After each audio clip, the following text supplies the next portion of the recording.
Hello again, true crime fans. We've got another mysterious case to explore. The case of Lynn Hernan.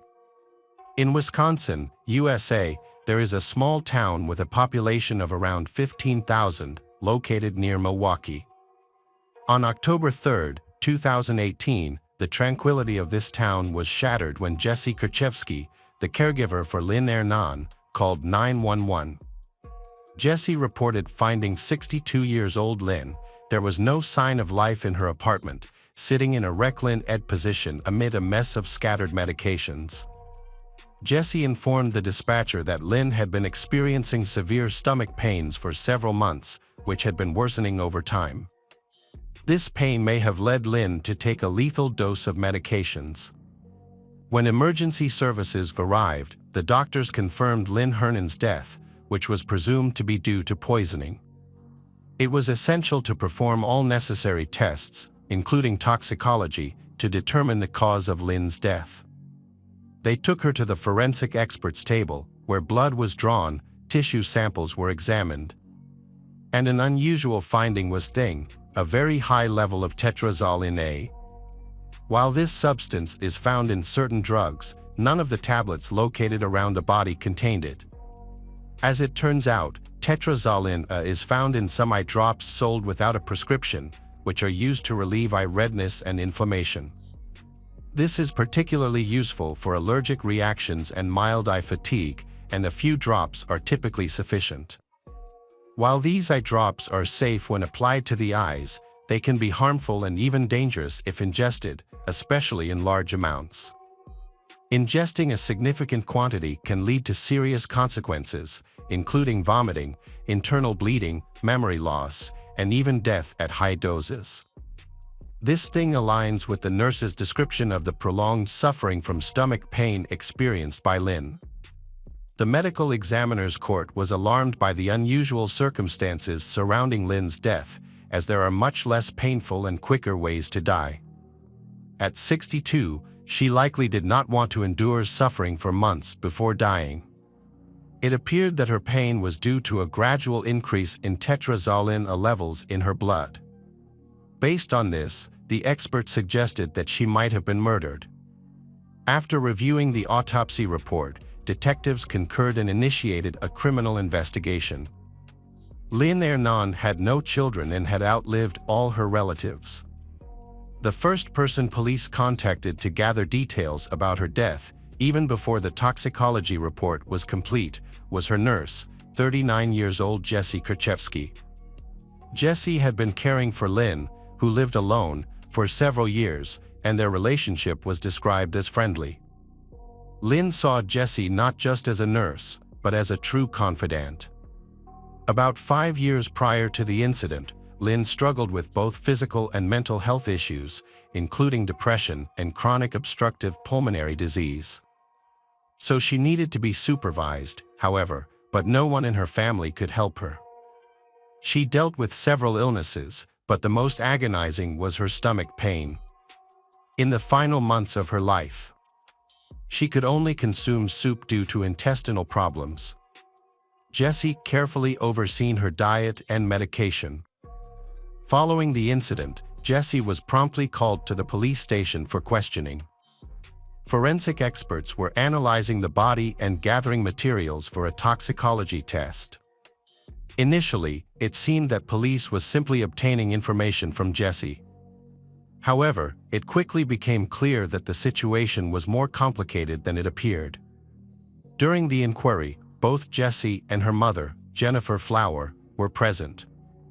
Jessy's mother was worried because she believed her daughter might be in danger. She felt the detectives were overly focused on Jessy and might be trying to accuse her of murder. Ironically, her concerns only increased suspicion towards Jessy instead of alleviating it. The police tried to clarify with Jessy the cause that led to Lynn's tragic end.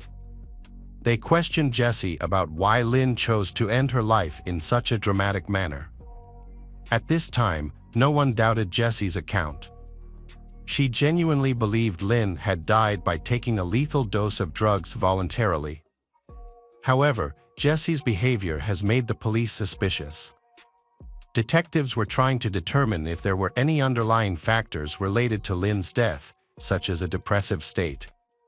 They wondered if she had previously attempted to end her life and what could have caused the severe stomach pains she experienced.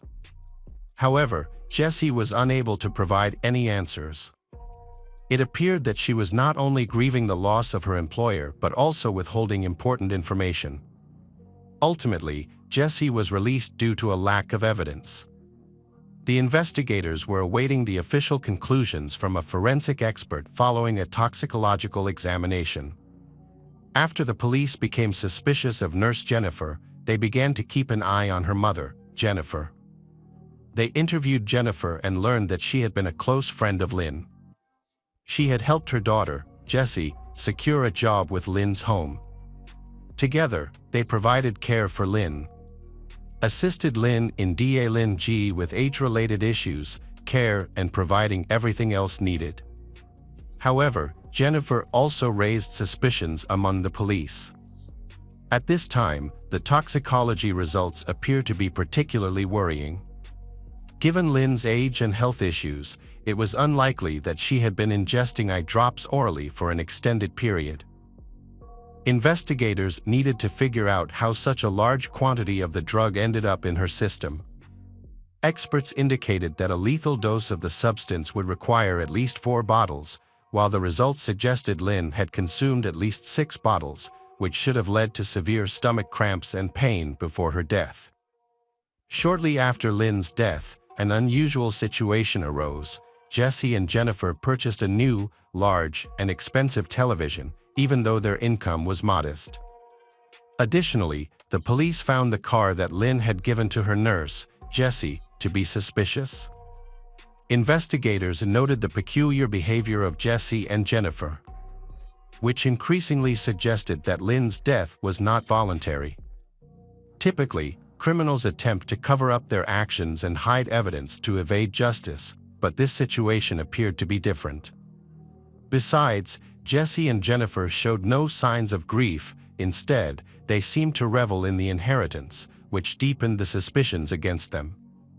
The police began to suspect that Jessy might have orchestrated the murder. Jennifer did not have regular access to Lynn's apartment, but Jessy visited Lynn almost daily, allowing her easy access to Lynn's food and medicine. Jessy insisted that she truly loved Lynn and wanted to help Lynn. The two had become like family. However, the detectives suspected that Lynn had made a serious mistake by allowing someone who could potentially harm her into her life. The suspects, Jessy and Jennifer, stayed attentive to the investigation, frequently calling the police station to check on the case's progress. The detectives realized that Jessy and Jennifer weren't genuinely concerned about what had happened. Rather, they were worried about being found out. Their behavior indicated they were closely monitoring the investigation. More evidence of Jessy and Jennifer's involvement and a thorough investigation were necessary to ensure justice.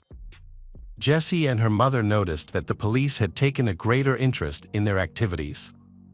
During each visit to the station, Jessy felt compelled to defend herself. She said had a close relationship with Lynn and they treated each other like family. Jessy argued that any suspicions against her were baseless, insisting it was just a coincidence that she was a nurse and always in close contact with Lynn. Being a nurse did not make her a killer, but the detectives relied on more than just assumptions. Initially, Jessy did not mention on the increased levels of tetrazzolina found in Lynn's blood. However, when she was cornered, she revealed that Lynn frequently used these eye drops and might have applied them without realizing it. Jessy attributed this to Lynn's cognitive issues, which sometimes caused her to lose control over her actions. However, the police quickly identified a key witness named Andrew Pooh. Although he was not related to Lynn, he described their relationship as close and friendly. Lynn had lived with Andrew's family, and he saw Lynn as his grandmother, she even helping him financially during his college years. Since she had no children, Lynn wanted to leave Andrew an inheritance, but he declined to avoid any suspicion of wanting money. Despite his refusal, Lynn insisted on naming him as her heir since she had no other beneficiaries. However, they never had the chance to finalize this arrangement. According to Andrew, Lynn had proposed leaving him an inheritance between $10,000 and $50,000. He frequently visited Lynn and knew Jessy, her nurse. Andrew suspects that Lynn's death may have been related to Jessy's fear of losing her inheritance, especially since she knew that Lynn intended to leave her fortune to Andrew. After Lynn passed away, Jessy unexpectedly inherited all of Lynn's property, which raised suspicions. Andrew approached Jessy hoping to receive part of the inheritance, but she claimed that Lynn had many debts and hadn't paid her bills for a long time. As a result, Jessy said most of the inheritance would go towards settling those debts. This led Andrew decided to consult lawyers to verify this information. After that, Jessy got in touch and arranged to meet with Andrew. She gave him documents that she proved Lynn's debt had been repaid. After settling all debts, Jessy said she had only $26,000 left and offered to share it with Andrew. However, when the police investigated, they discovered that these documents were fake, created using a computer program. It turned out Jessy hadn't paid anyone. This discovery led investigators to take a closer look at Lynn's financial situation. They quickly learned that during her time as a nurse, Jessy had conducted suspicious transactions involving Lynn's finances. She applied for a loan to the bank, the application was approved, and as a result the loan was disbursed. Even though the loans were in Lynn's name, Jessy was the one who actually used the funds. Ultimately, it was revealed that over the years, she had taken out about $300 in loans, of which only $88 was left by the time of the police investigation. In response to the financial claims made by the police officers, Jessy maintained that she acted at Lynn's request. She stated that Lynn provided the necessary documents for the loans and frequently asked her to purchase eye drops. Jessy mentioned that she had 4 bottles on hand, which Lynn had given her, and noted that she saw Lynn using the product correctly. She insisted that she did not supervise this process. However, police were skeptical of her account. At the crime scene, there were no eye drop bottles found near the body. Instead, pills were littered around, and no traces of those pills were found in Lynn's body. Lynn was said to have kept her bottle of eye drops on her nightstand, but a thorough search of the apartment revealed they were missing. The situation became increasingly complicated, suggesting that someone had staged the scene. It appeared that it had been discarded to hide evidence. The forensic expert believed that Lynn had been ingesting the eye drops for an extended period, leading to poisoning, severe pain, and ultimately death. It seemed unlikely that Lynn could have used such a large quantity on her own. This indicates that someone has poisoned her. Jessy, who spent the most time with Lynn and managed her diet and medications, emerged as the primary suspect. Suspicious thing, the detectives did not contact Jessy or summon her for questioning. Instead, she frequently visited the police station to ask about the investigation's progress. Jessy maintained that she had no motive to harm Lynn and denied any involvement in financial fraud. However, the circumstances surrounding the drugs continued to trouble the investigators, who began to apply pressure on Jessy. She shared bizarre stories about how Lynn supposedly enjoyed mixing vodka with eye drops, claiming this gave Lynn extra enjoyment from the drink. Jessy insisted she was unaware that regular eye drops could be dangerous and viewed it as just one of Lynn's eccentric habits. Jessy stated that on that fateful morning, she brought 4 additional bottles of eye drops to the Lynn's apartment and claimed that Lynn even mixed them into her water. This situation continued for about 6 months until a tragic conclusion, making the story increasingly bizarre. Despite the circumstantial evidence gathered by investigators, detectives believed Jessy was fabricating excuses. Ultimately, they decided to arrest Jessy on suspicion of premeditated murder. Evidence from the crime scene, including Jessy's cell phone, was sent for analysis, which provided the police with more information. They discovered that Jessy was in regular contact with her boyfriend, Scott Craig. The conversations between Jessy and Scott particularly caught the attention of police. It became evident that Jessy's assertion of being unaware of the dangers of ingesting eye drops was untrue. She had been researching this information online for some time. By the time she started caring for Lynn, she was already knowledgeable about products containing the harmful substance, suggesting she had intentionally chosen medications that contained it in high amounts. Jessy first considered using eye drops as a way to poison Lynn because they could be easily purchased without a prescription. All she needed to do was persuade Lynn to take them orally or secretly mix them into Lynn's food or drink. Due to Lynn's cognitive difficulty, so this seemed simple. From Jessy and Scott's conversations, it seemed he was unaware that Jessy was attempting to poison Lynn. However, a few months before the incident, a conversation revealed that Jessy had mentioned Lynn's serious illness, including episodes of vomiting blood, which led to Lynn being hospitalized. Doctors later reported that she had been poisoned. The investigation showed that Jessy must have known the consequences of her actions. The police looked into Scott's potential involvement and brought him in for questioning.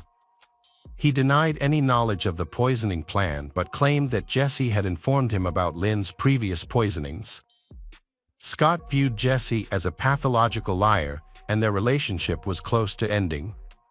He thought Jessy fabricated the poisoning story to gain his sympathy and reconcile with him. During another conversation in September, Jessy claimed Lynn was hospitalized and on medication, stating that Lynn is in intensive care and is on life support machines. In reality, Lynn had already passed away. Scott was fed up with the relationship and wanted to end it that day. However, Jessy attempted to manipulate him again by claiming that Lynn was in the hospital, hoping to elicit his sympathy. She was trying to hold on to their relationship. The situation was complicated. Was it a fatal overdose or a carefully planned scheme to obtain an inheritance? It turns out there was a clear motive in Jessy's actions. Over time, motivation will reveal itself. It is possible that Lynn found out about this, leading to her murder. Jessy then took possession of Lynn's property and money. Additionally, Jessy was desperate to keep her relationship with Scott, who had mentioned breaking up multiple times. Jessy concealed the true state of Lynn's, creating a web of lies that made it hard to uncover the truth. Investigators found that Jessy refused to admit her guilt. She maintained that Lynn consumed 100 liters of vodka daily and added eye drops to it. In October 2023, the investigation revealed the full extent of Jessy's financial fraud.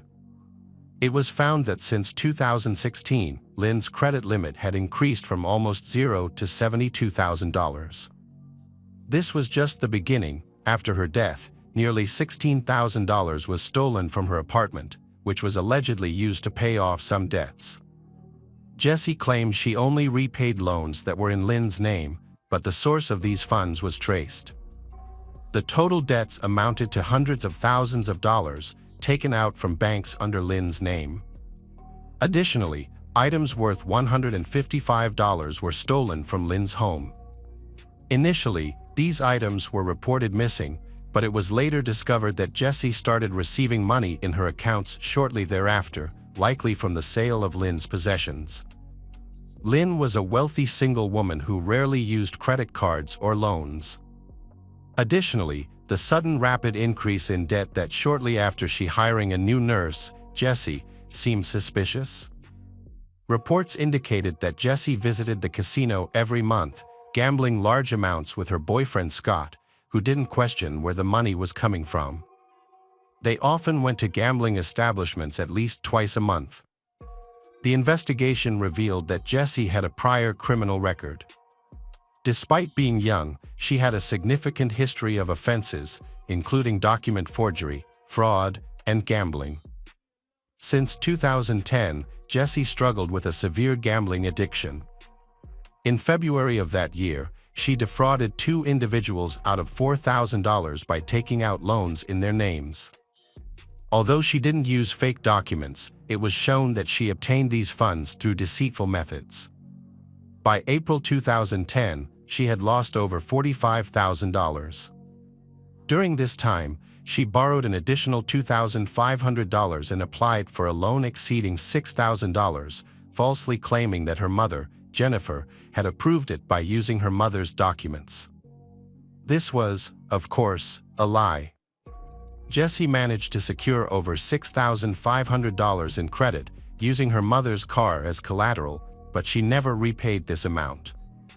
As a result, her mother nearly lost her car and had to gather a large amount of documentation to prove that she was not responsible for those loans.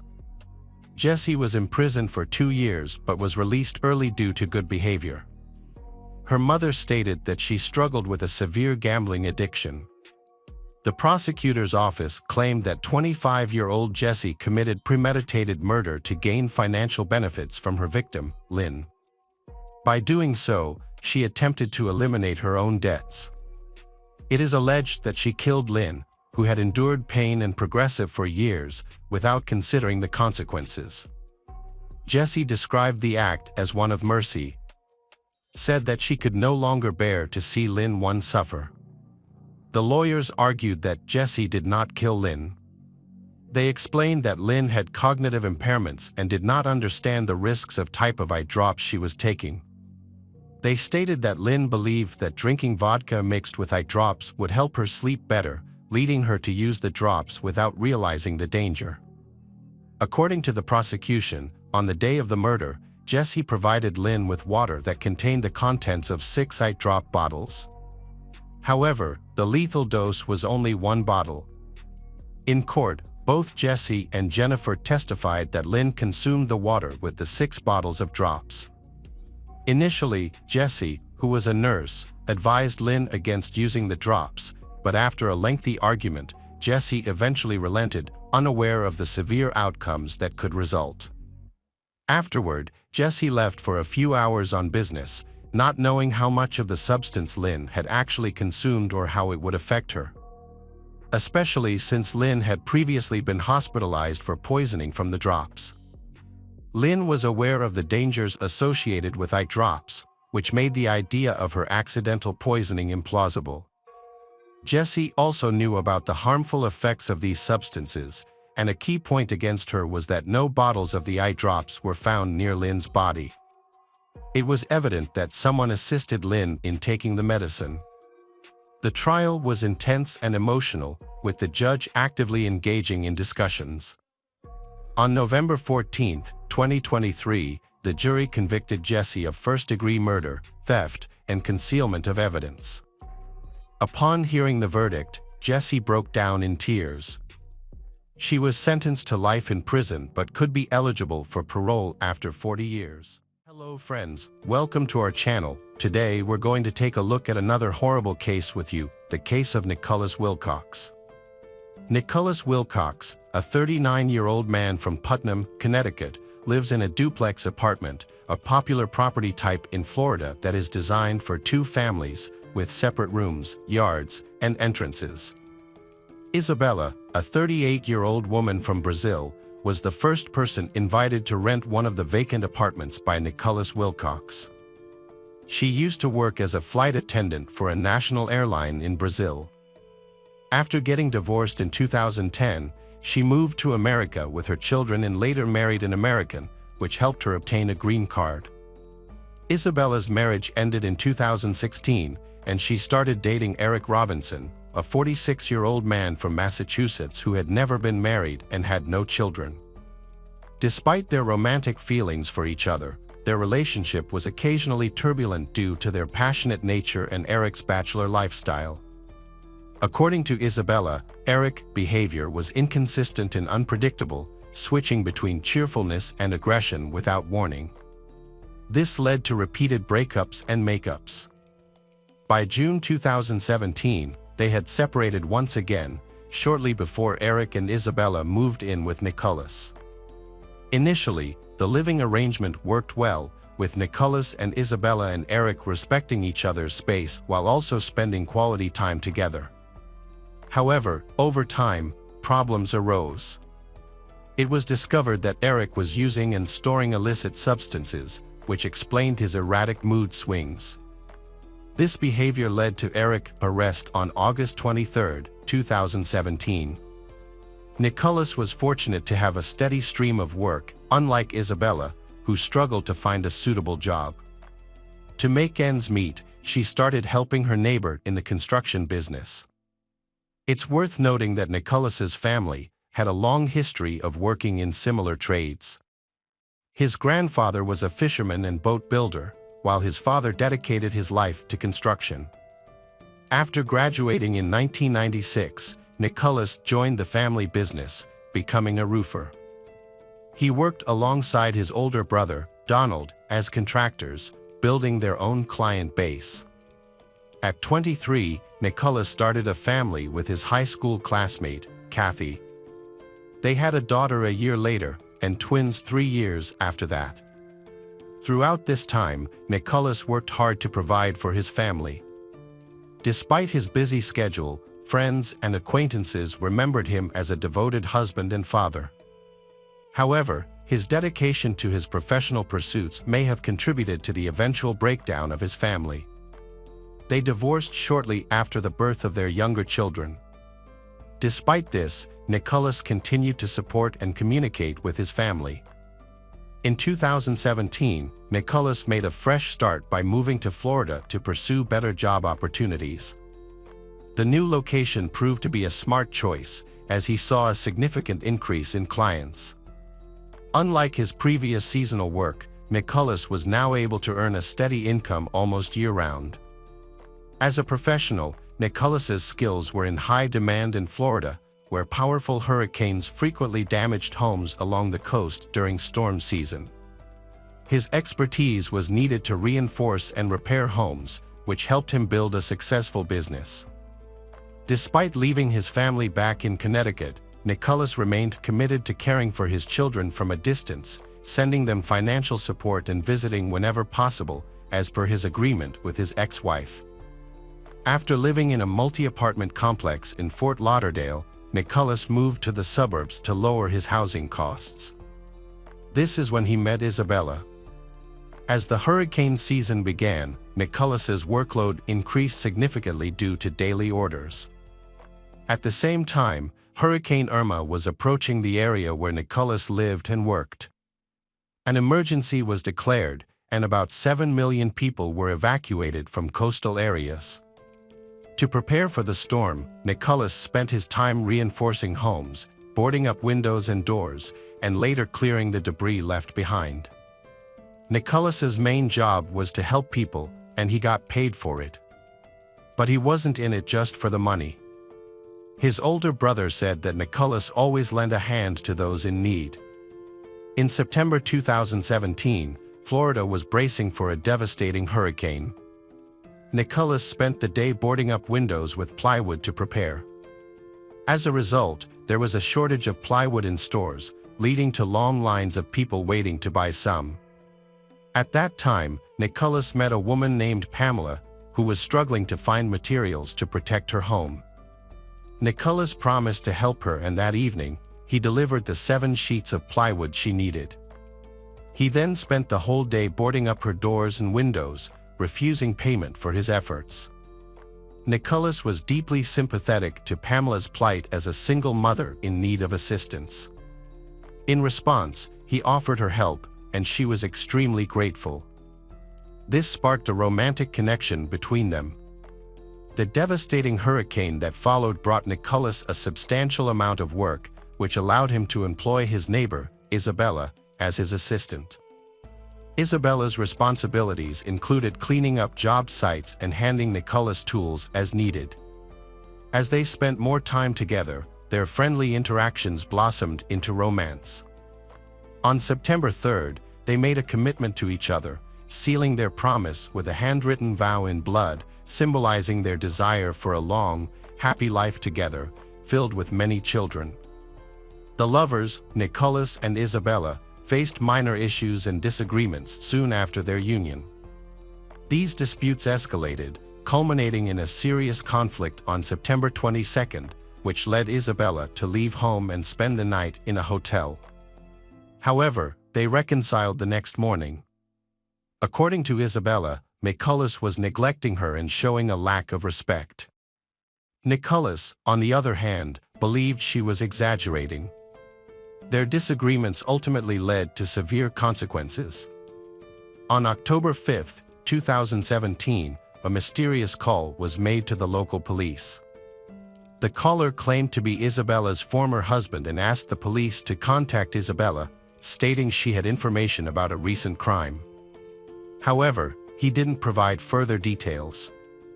The police responded promptly and called Isabella, who sounded hysterical. When questioned about the situation, she claimed everything was fine, except for a fight with her boyfriend, Nicholas. Isabella told the police that her partner had left her and driven away, but when they mentioned a call from her former husband, she broke down and confessed that her partner was actually dead. She claimed to know where the body was and offered to show them.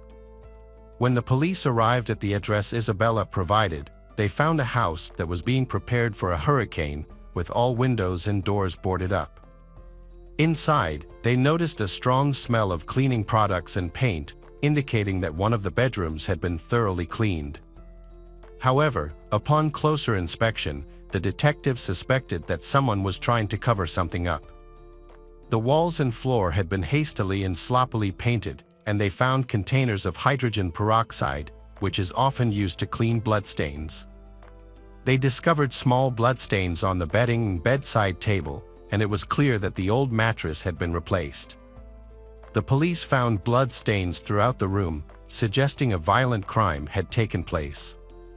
Isabella had attempted to clean up the scene but hadn't finished before the police arrived. Isabella was discovered inside the duplex, visibly distressed, and explained that she had been under the influence of a sedative during the phone call with her ex-husband, which accounted for her unusual behavior. Despite her initial confusion, Isabella confirmed that she knew what had happened in the room and where the body was located.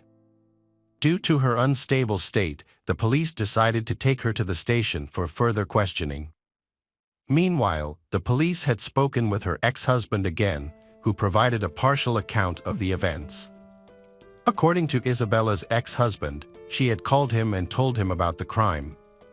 However, during her interrogation, Isabella claimed that her former boyfriend, Eric Robinson, was involved in the crime.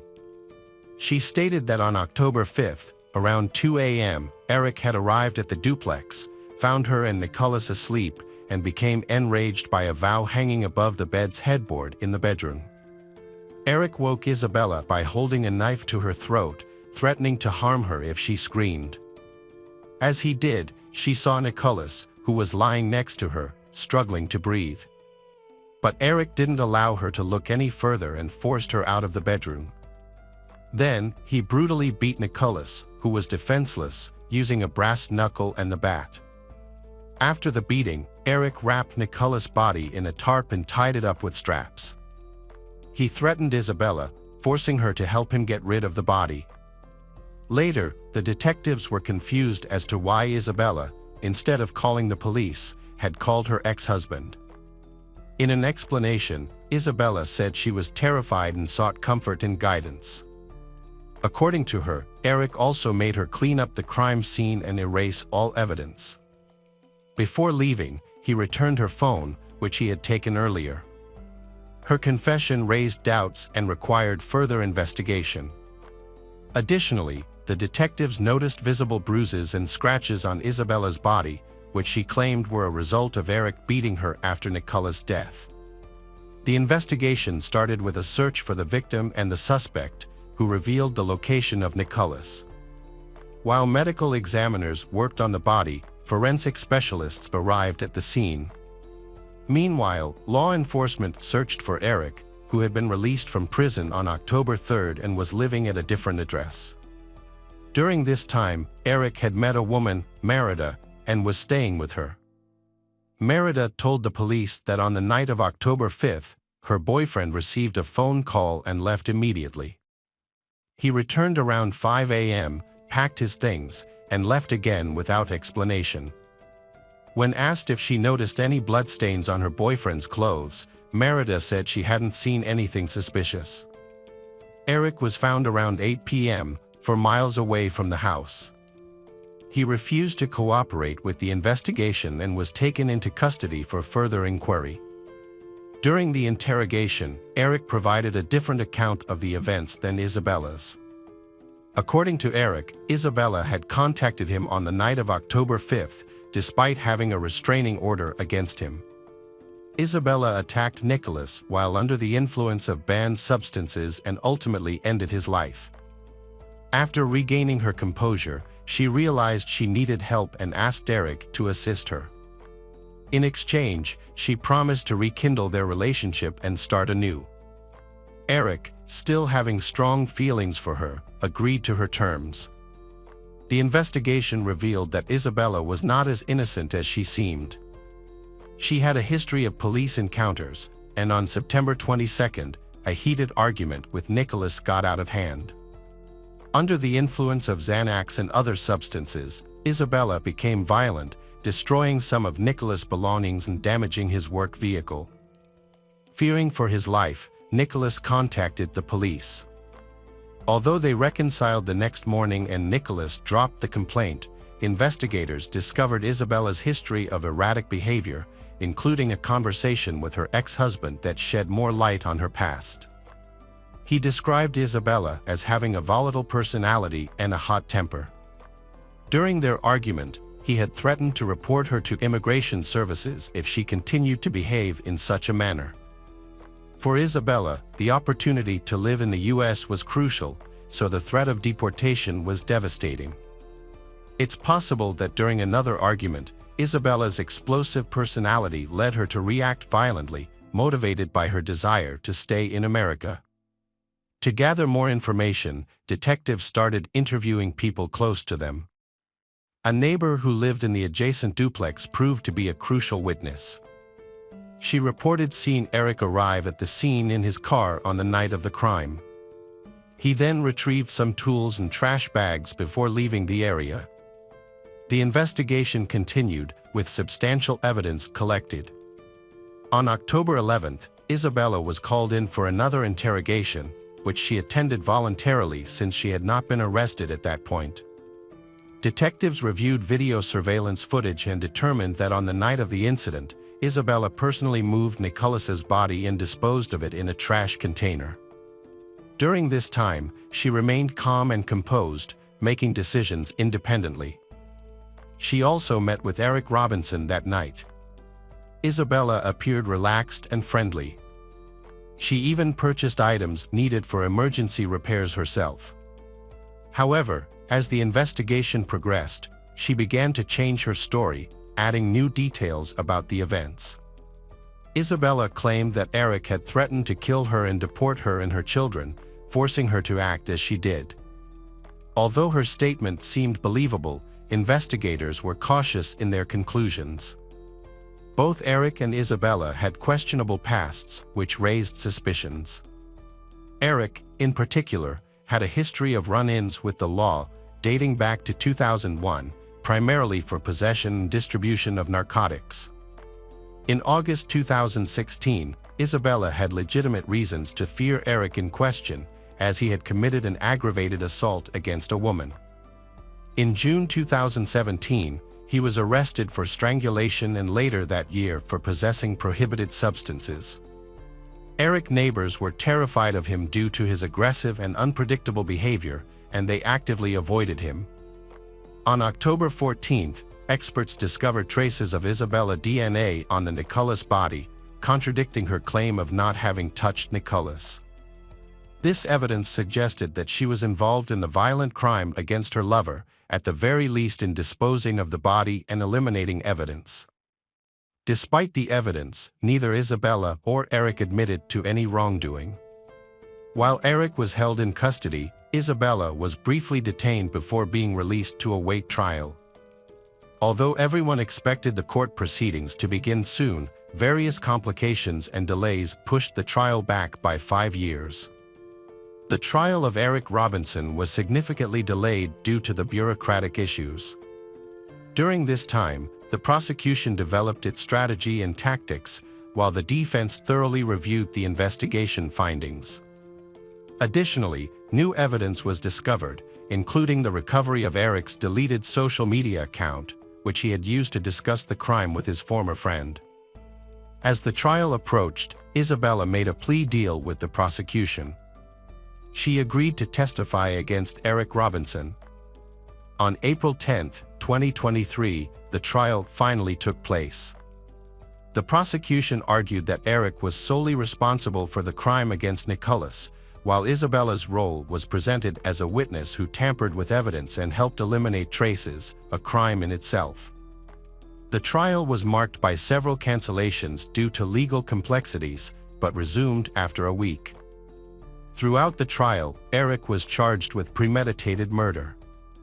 Despite inconsistencies in Isabella's testimonies, her attorney maintained her innocence. The prosecution emphasized witness statements describing Eric's unusual behavior on the night of the crime. Specifically, Eric used his new girlfriend's car, which didn't have GPS tracking, to avoid detection. He also left his mobile phone at home to prevent tracking. Separately, other case details came to light. After the crime, Eric and Isabella were together in a room nearby, where they were intimate. Isabella later explained her actions, stating she was under the influence of strong sedatives at the time and also feared for her life after what had happened. The motive behind the brutal and senseless murder of Nicholas was revealed to be jealousy. Although Isabella had ended their relationship, Eric still considered her his girlfriend. When he was released from prison, he returned home to find that significant changes had taken place in his absence, which only fueled his rage and hatred. During this time, Eric plotted his revenge against his perceived rival. He committed a cold-blooded attack while Nicholas was asleep and vulnerable, sealing his fate with the first strike. Eric then attempted to cover his tracks by scattering evidence in various locations. The murder weapon was later found in a landfill, and Nicholas's body was discovered wrapped in tarpaulin and hidden in a trash container. Isabella, following Eric's instructions, painted over the blood-splattered walls and cleaned the area to conceal the evidence. Ultimately, 51-year-old Eric was sentenced to life imprisonment without parole for second-degree murder. Isabella was found guilty of aiding Eric, but the court considered threats and coercion as mitigating circumstances. As a result, she received a suspended sentence and is on probation until 2026. Isabella was willing to do whatever it took to gain U.S. citizenship. Just 10 days after Eric was incarcerated, the parties signed another agreement in which Eric promised to marry Isabella. However, he failed to follow through on this promise. It seems that Isabella is willing to marry anyone as long as it helps her maintain her status. All the men she has been involved with have been used for her own selfish purposes, and she has manipulated them into considering marriage. Hello friends, welcome to our channel. Today we're going to take a look at another horrible case with you. The case of Paige Bergfeld. After high school, Paige attended the University of Florida's nursing school, where she met Howard Bigler. They started dating after realizing their mutual feelings for each other. After graduating with a nursing degree, Paige returned to Colorado to live with her family. In 1995, she and Howard got married. At first, they seemed like a happy couple, sharing many common interests and views. However, they had a significant disagreement that eventually led to their divorce. Paige wanted to have a child and start a family, but Howard didn't share her desire. This issue caused frequent arguments and discussions, but they couldn't find a compromise. In 1997, they decided to divorce. Despite this, they remained friends due to their strong connection. Paige later married Rob Dixon, but that marriage also ended in divorce. After her second divorce, Paige reconnected with Howard. He claimed to be one of the last people to see her alive. On the 28th, Howard and Paige, who were previously married, met in Eagle County, Colorado, to attend to personal matters. They spent Thursday together, after which they returned to their separate homes. Following their meeting, they continued to stay in touch through phone calls. Later, when Paige went missing, Howard quickly reached out to emergency services to report his concerns. During the call, he expressed his deep worry and belief that something terrible might have happened to her. Howard mentioned that Paige was a devoted mother who would never abandon her children without a valid reason. A recording of the call confirmed this, and cell tower data verified that Howard was in the Denver, Colorado area on the day Paige disappeared, which is a significant distance from where she was last seen. This evidence led the police to rule Howard out as a suspect. The investigation then focused on Paige's relationship with her second husband, Rob Dixon, and uncovered several suspicious incidents that required further investigation. Paige had previously reported her husband Rob to the police twice for harassment during their marriage. Before marrying Rob, Paige worked at a strip club in Denver, where she met him. Rob came from a wealthy family and had inherited a significant fortune. The two fell in love and got married in 1998. The couple settled in a luxurious home in Colorado, where Paige realized her dream of becoming a mother. Within a few years, they had 3 children who became the center of Paige's life. The early years of their marriage seemed happy, with the couple enjoying a luxurious lifestyle. However, things took a turn for the worse due to Rob's financial difficulties. Rob's family businesses faced severe issues, leading to a significant decline in their economic situation. As a result, Rob was forced to file for bankruptcy, which triggered a deep family crisis. By 2004, tensions had escalated to the point where Paige called emergency services twice. The first time, she reported that Rob had threatened to kill her and their children, but when the police arrived, they claimed to have resolved their issues. A year later, Paige reported Rob for assaulting her while she was holding their youngest child. Rob was arrested and charged with third-degree assault. He eventually pleaded guilty to 1 count of molestation, but the trial was dismissed and he avoided jail time. The couple's relationship continued to deteriorate, leading them to separate. Rob then moved to Pennsylvania. During the investigation into Paige's disappearance, Rob was interviewed to establish his alibi for that day. He claimed to have been at home and could not have harmed her. The investigators could not find any evidence to implicate Rob in her disappearance. In fact, Rob actively participated in the search for Paige. The investigating officers left no stone unturned in their effort to find clues and solve the mystery of the missing mother. The investigation into Paige's disappearance began with a thorough examination of her car. It was hoped that evidence in the car could help locate her or provide clues about what had happened. Sergeant Weiler of the County Sheriff's Department noted that arson is often used to destroy evidence, but in this case, the examination of the vehicle yielded valuable information. The driver's seat was found to be pushed back as far as it would go, indicating that the last person to drive the car was a tall individual, inconsistent with Paige's short stature. The trunk of the car contained Paige's notebook, with pages torn out from June 26 to June 29. As time passed, the search for Paige became increasingly urgent. A break in the case came when a driver stopped on a highway southeast of town to fix a flat tire and discovered a checkbook lying nearby. He reported it to the authorities, who then searched the area and found additional items belonging to Paige, including medical records and insurance cards. Sergeant Weiler's investigation into Paige Bergfeld's disappearance took a dramatic turn when he found a business card on the road, leading him to a shocking discovery. Paige was secretly working as an escort under the alias Carrie. This revelation completely upended the investigation, as it revealed a side of Paige's life that her loved ones knew nothing about. Previously, it was believed that Paige was a devoted mother who worked hard to provide for her children after her divorce.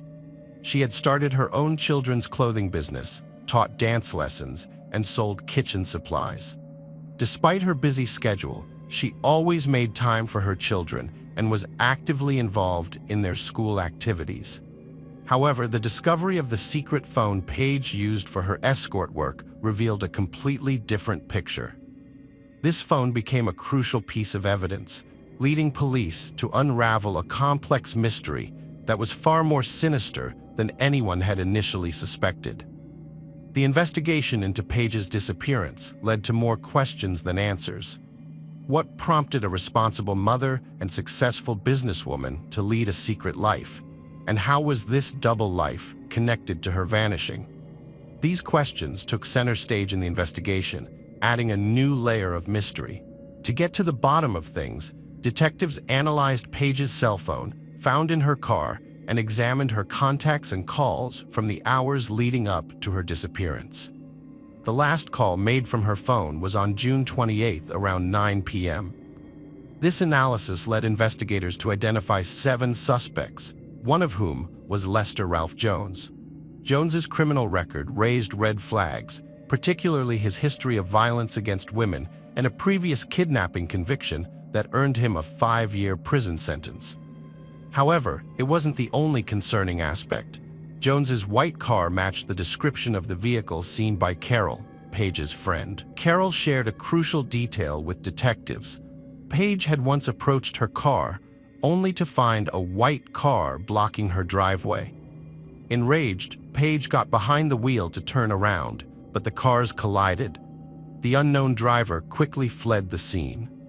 Investigators suspected that Lester might have been obsessed with Paige and was stalking her after discovering that he had tried to book an appointment with her for intimate services on the day before she vanished. When questioned, Lester denied any involvement in her disappearance and provided fingerprints and DNA samples. However, a search of his home turned up several incriminating items, including a prepaid phone, wigs, Viagra, a sheet with an escort services phone number, and women's lingerie in various sizes. The prepaid phone caught the investigators' attention due to suspicious calls made to Paige's phone on the day she disappeared. Lester initially denied owning a second phone, which proved to be a lie. Using the phone's packaging found at his home, police traced the purchase to a supermarket on North Avenue. The store's security footage showed Lester buying the phone, which he refused to acknowledge when confronted with the evidence. Lester Jones became the main suspect in Paige's disappearance, but the police couldn't find enough concrete evidence to charge him.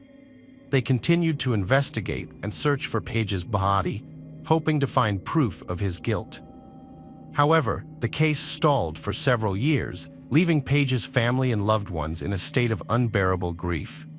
As time passed, the search seemed increasingly futile, and the hope of finding Paige alive began to fade. In 2012, a hiker stumbled upon human remains in a ravine in Delta County, surprisingly close to where Paige's personal belongings had been found 5 years prior. Investigators were nearly certain the body was that of a young mother, and DNA testing confirmed it was indeed Paige. Unfortunately, her story ended in tragedy. The condition of the body made it impossible to determine the exact cause of death, but it was clear she had suffered a brutal beating with multiple broken bones, particularly in her face. It was concluded that her injuries ultimately led to her death. The discovery of Paige's body added a horrific layer to the story. It's believed that her body was buried, but years of soil erosion eventually brought it to the surface, which may explain why it wasn't found sooner. The discovery led to a breakthrough in Lester Ralph Jones's case, which had stalled for years. In November 2014, he was charged with kidnapping, first-degree murder, and second-degree murder. The trial finally began in July 2016 and lasted 22 days. Prosecutors claimed that Lester's frustration over being unable to see Paige, combined with his history of violence against women, motivated the crime. The prosecution's key witness, Lester's ex-wife Lisa, testified about his violent past. She described how Lester kidnapped and threatened to kill her at gunpoint in the late 1990s after she ended their relationship.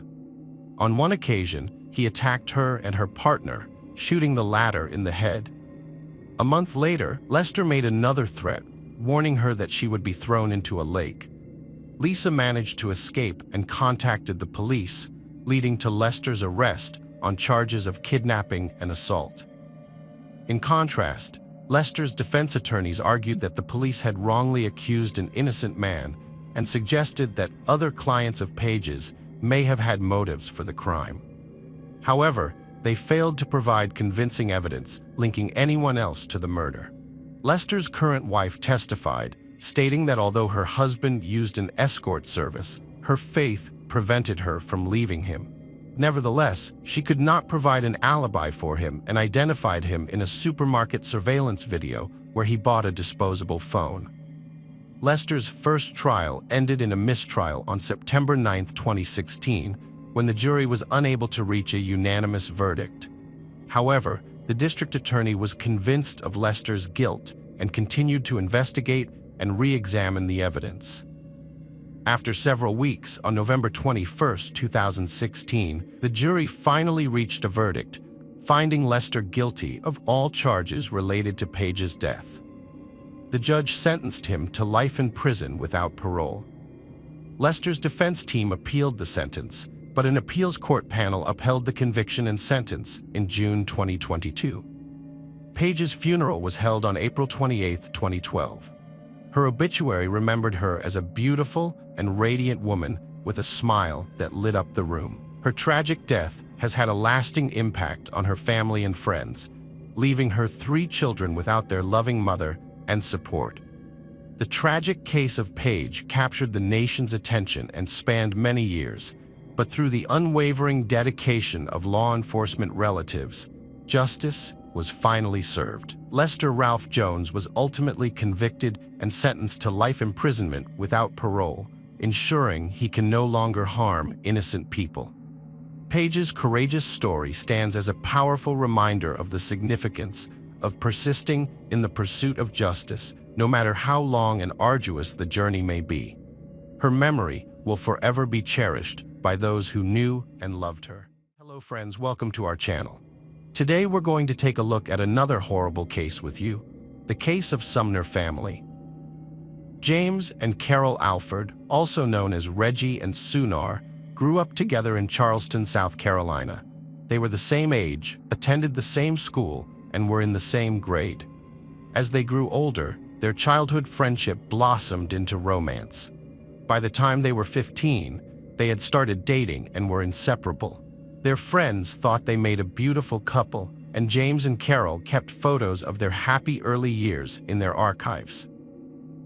They dreamed of a long, happy life together and planned to get married as soon as they turned 18. Their parents approved of their relationship and supported their decision. However, their plans were put on hold when James was called up for military service in the Army. They decided to postpone their wedding until his return and exchanged regular letters. But as time passed, James was sent to Vietnam, and contact with him was lost. Carol didn't know if he was alive, as he stopped writing to her. Carol continued her studies and got a job at the Charleston Air Force Base. She married twice, first in the late 1960s, but that marriage ended quickly and she had no children. In 1975, she married Richard Alford, with whom she had a daughter, Rhonda, in 1977. But her second marriage was also troubled, as her husband abused her and their daughter. In the mid-1980s, Carol could no longer tolerate the abuse and filed for divorce, taking her daughter with her. But Richard continued to harass her, trying to ruin her life. In 1987, he attacked her, shooting her several times in front of their 10-year-old daughter. Carol was lucky to survive, thanks to her neighbors who called for help. She underwent multiple surgeries, blood transfusions, and eventually recovered, although she lost sight in one eye and was left disabled. Her health began to deteriorate again in the late 1990s, and after a series of tests, she was diagnosed with liver cancer. In 1987, Carol's life was in danger due to medical complications, and she unknowingly contracted the hepatitis C virus. Over time, the virus damaged her liver, leading to cancer. Fortunately, with proper treatment and therapy, her condition stabilized. However, she had to take daily medications and undergo regular checkups for the rest of her life. The hepatitis C diagnosis, combined with previous severe gunshot wounds, made it impossible for her to work physically demanding jobs. She eventually found work as a call center operator. Meanwhile, James, her high school sweetheart, had a traumatic experience in Vietnam. He was severely wounded and mistakenly reported dead. He survived and returned home, but lost contact with Carol. Years later, James married, but the marriage ended and he was left alone, struggling with chronic health issues. In 2000, Carol received a call at work from a familiar voice, James. She was hesitant to believe it was really him, as she thought he had died in the war. The two cried and reminisced, eventually agreeing to meet in person.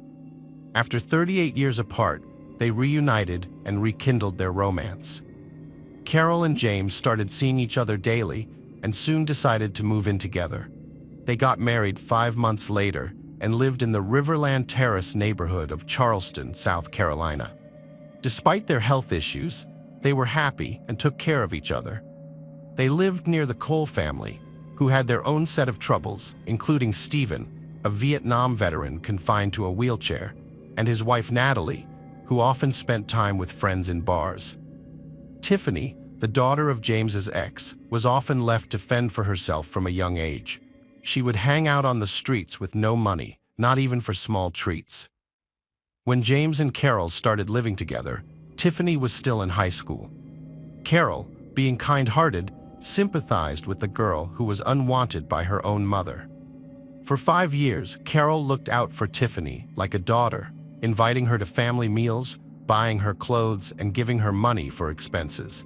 In 2004, when the Summers decided to sell their Chevrolet Lumino minivan, Tiffany asked to buy it in installments since she had no money and desperately needed a car.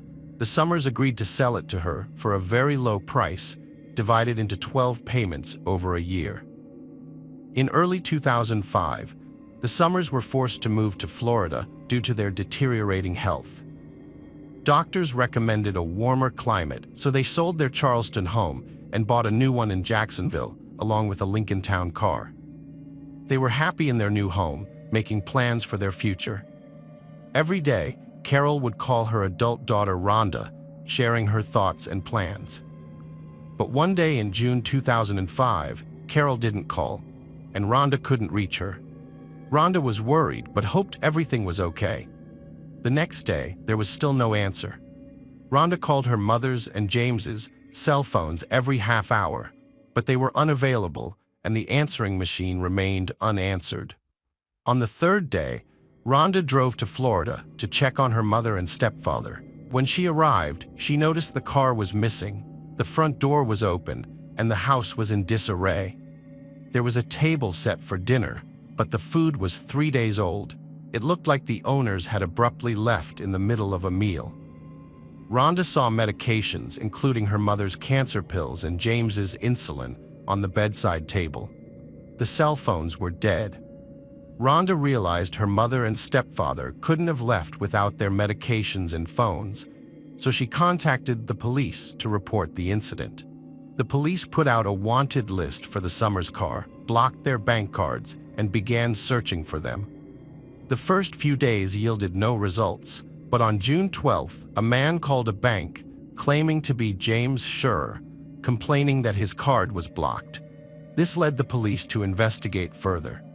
The bank employee became suspicious when checking the card information and offered Mr. Schur to visit the nearest branch to resolve the issue, but he hung up.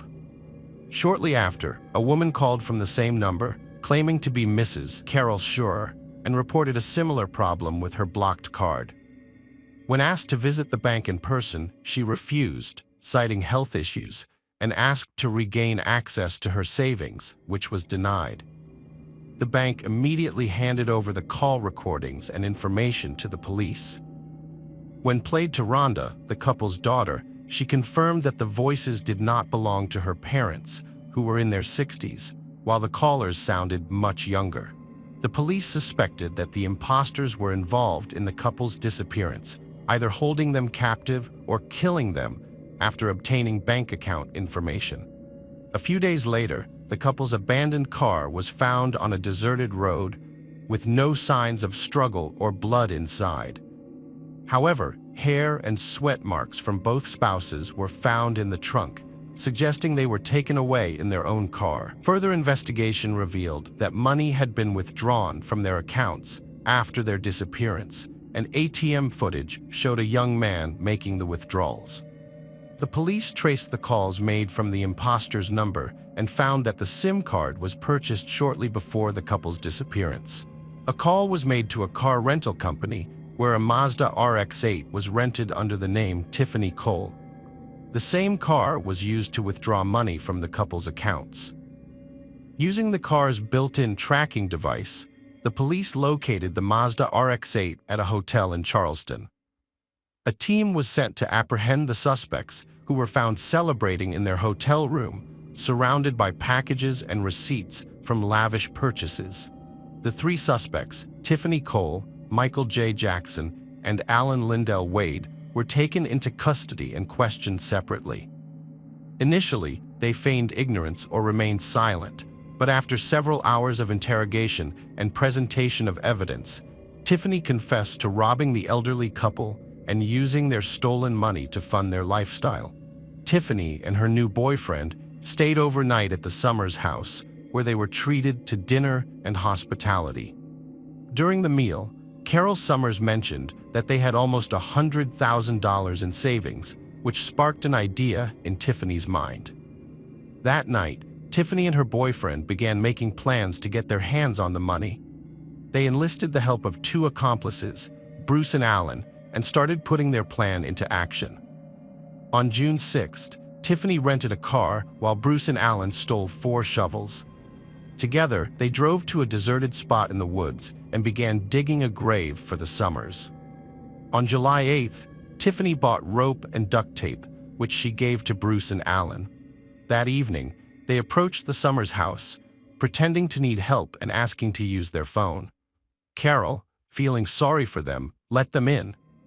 Once inside, Bruce and Alan attacked the Summers, binding their hands and feet with duct tape and blindfolding them. They questioned the couple about their money and valuables, threatening them with torture and death. The Summers gave in, hoping to spare their lives. As soon as the attackers got the information they needed, 2 more accomplices arrived, helping to drag the Summers out to their car. They drove the car to the woods, with Tiffany and her boyfriend following behind in a second car. In the trunk, James managed to free his arm and remove the duct tape from his and his wife's faces. But it was too late. The car stopped, and the Summers were led to the grave, where they were pushed to their deaths. The elderly couple pleaded for their lives, but the young criminals showed no mercy, brutally killing them by burying them alive. According to Bruce, the perpetrators covered the bound couple with earth for about an hour, during which time the victims cried, confessed their love for each other, and said goodbye. The autopsy later revealed that the couple died of suffocation, with pieces of soil found in their mouths, respiratory tracts, and stomachs. After committing the heinous crime, the criminals abandoned the Lincoln in the woods and returned to town in a rented car. They broke into the Summer house, stealing valuable items, and then returned to South Carolina to spend their loot. However, their celebration was short-lived, as the stolen cards were blocked after 2 days, and all 4 perpetrators were arrested 4 days later. The trial and conviction followed. Bruce Nixon, who had fully admitted his guilt and cooperated with the investigation, was sentenced to life imprisonment without parole. Tiffany Cole, who claimed she was not directly involved in the murder, was given the death penalty, along with Jackson and Lindell, who had chosen to remain silent. The evidence against them, including Tiffany's involvement in the criminal plan, renting a car, and participating in the grave digging, was overwhelming. The 4 criminals appealed their sentences multiple times, but they were all denied. Although Jackson, Tiffany, and Lindell were sentenced to death, the penalty was never carried out, even 18 years after their atrocious crime. Hello friends, welcome to our channel. Today we're going to take a look at another horrible case with you. The case of Athena Strand. Athena Strand was born on May 25, 2015, in Duncan, Oklahoma, a small American town. Following her parents' divorce, her father relocated to Texas, while Athena remained with her mother in Oklahoma. Despite the distance, her father maintained regular contact, visiting her frequently, and her mother also made sure Athena spent quality time with him, given their amicable relationship. Later, both her parents remarried, and Athena gained 2 younger sisters, with whom she shared a strong bond, always seeking to spend as much time with them as possible. Athena was a cheerful child, always exuding positivity, with a passion for outdoor play and exploration. In late 2022, at the age of 7, she temporarily relocated to live with her father in Texas until the New Year holidays, after which she would return to her mother in Oklahoma. During her time in Texas, Athena attended a local elementary school. Her father's rural home, surrounded by woods and fields, provided the perfect setting for her to bond with her dad and his new wife, Elizabeth, in the beauty of nature. On November 30th, Athena returned home from school around 4:15 p.m., just like any other day. With her father and grandfather out hunting, she was left alone with Elizabeth. But that evening, Athena's mood was off, leading to an argument with Elizabeth. Upset, Athena retreated to her room, while Elizabeth headed to the kitchen to prepare dinner. 20 minutes later, Elizabeth went to call Athena for dinner, but she was nowhere to be found. Elizabeth searched the entire house and yard, but there was no sign of the girl. She then called her husband's relatives who lived nearby, but they claimed they hadn't seen Athena. Elizabeth then called her husband, explaining the situation, and he immediately told her to contact the police and rushed home. At 6:40, Elizabeth dialed 911, and officers arrived within 14 minutes. She recounted the events and shared her theory that Athena might have run away due to their argument. However, the girl's relatives remained skeptical, given Athena's age of 7 and her history of never straying far from home, especially at night when she was afraid of the dark. Initially, the police viewed Elizabeth with skepticism, primarily due to the 40-minute delay in reporting her child missing after realizing she was gone. However, after listening to her detailed account of searching the entire house and contacting relatives, they concluded that she was likely telling the truth. The officers promptly launched a search of the surrounding area, undeterred by the darkness, and meticulously combed through the forests and fields within a several-kilometer radius of the house. They focused their search on the area around the house, thinking Athena might have wandered off and got lost in the darkness, based on their main theory. While they also looked into the possibility of her being abducted, they didn't find any evidence to support this, since there was no sign of forced entry. Elizabeth didn't report hearing any noises or screams, and the neighbors didn't see anything suspicious that evening.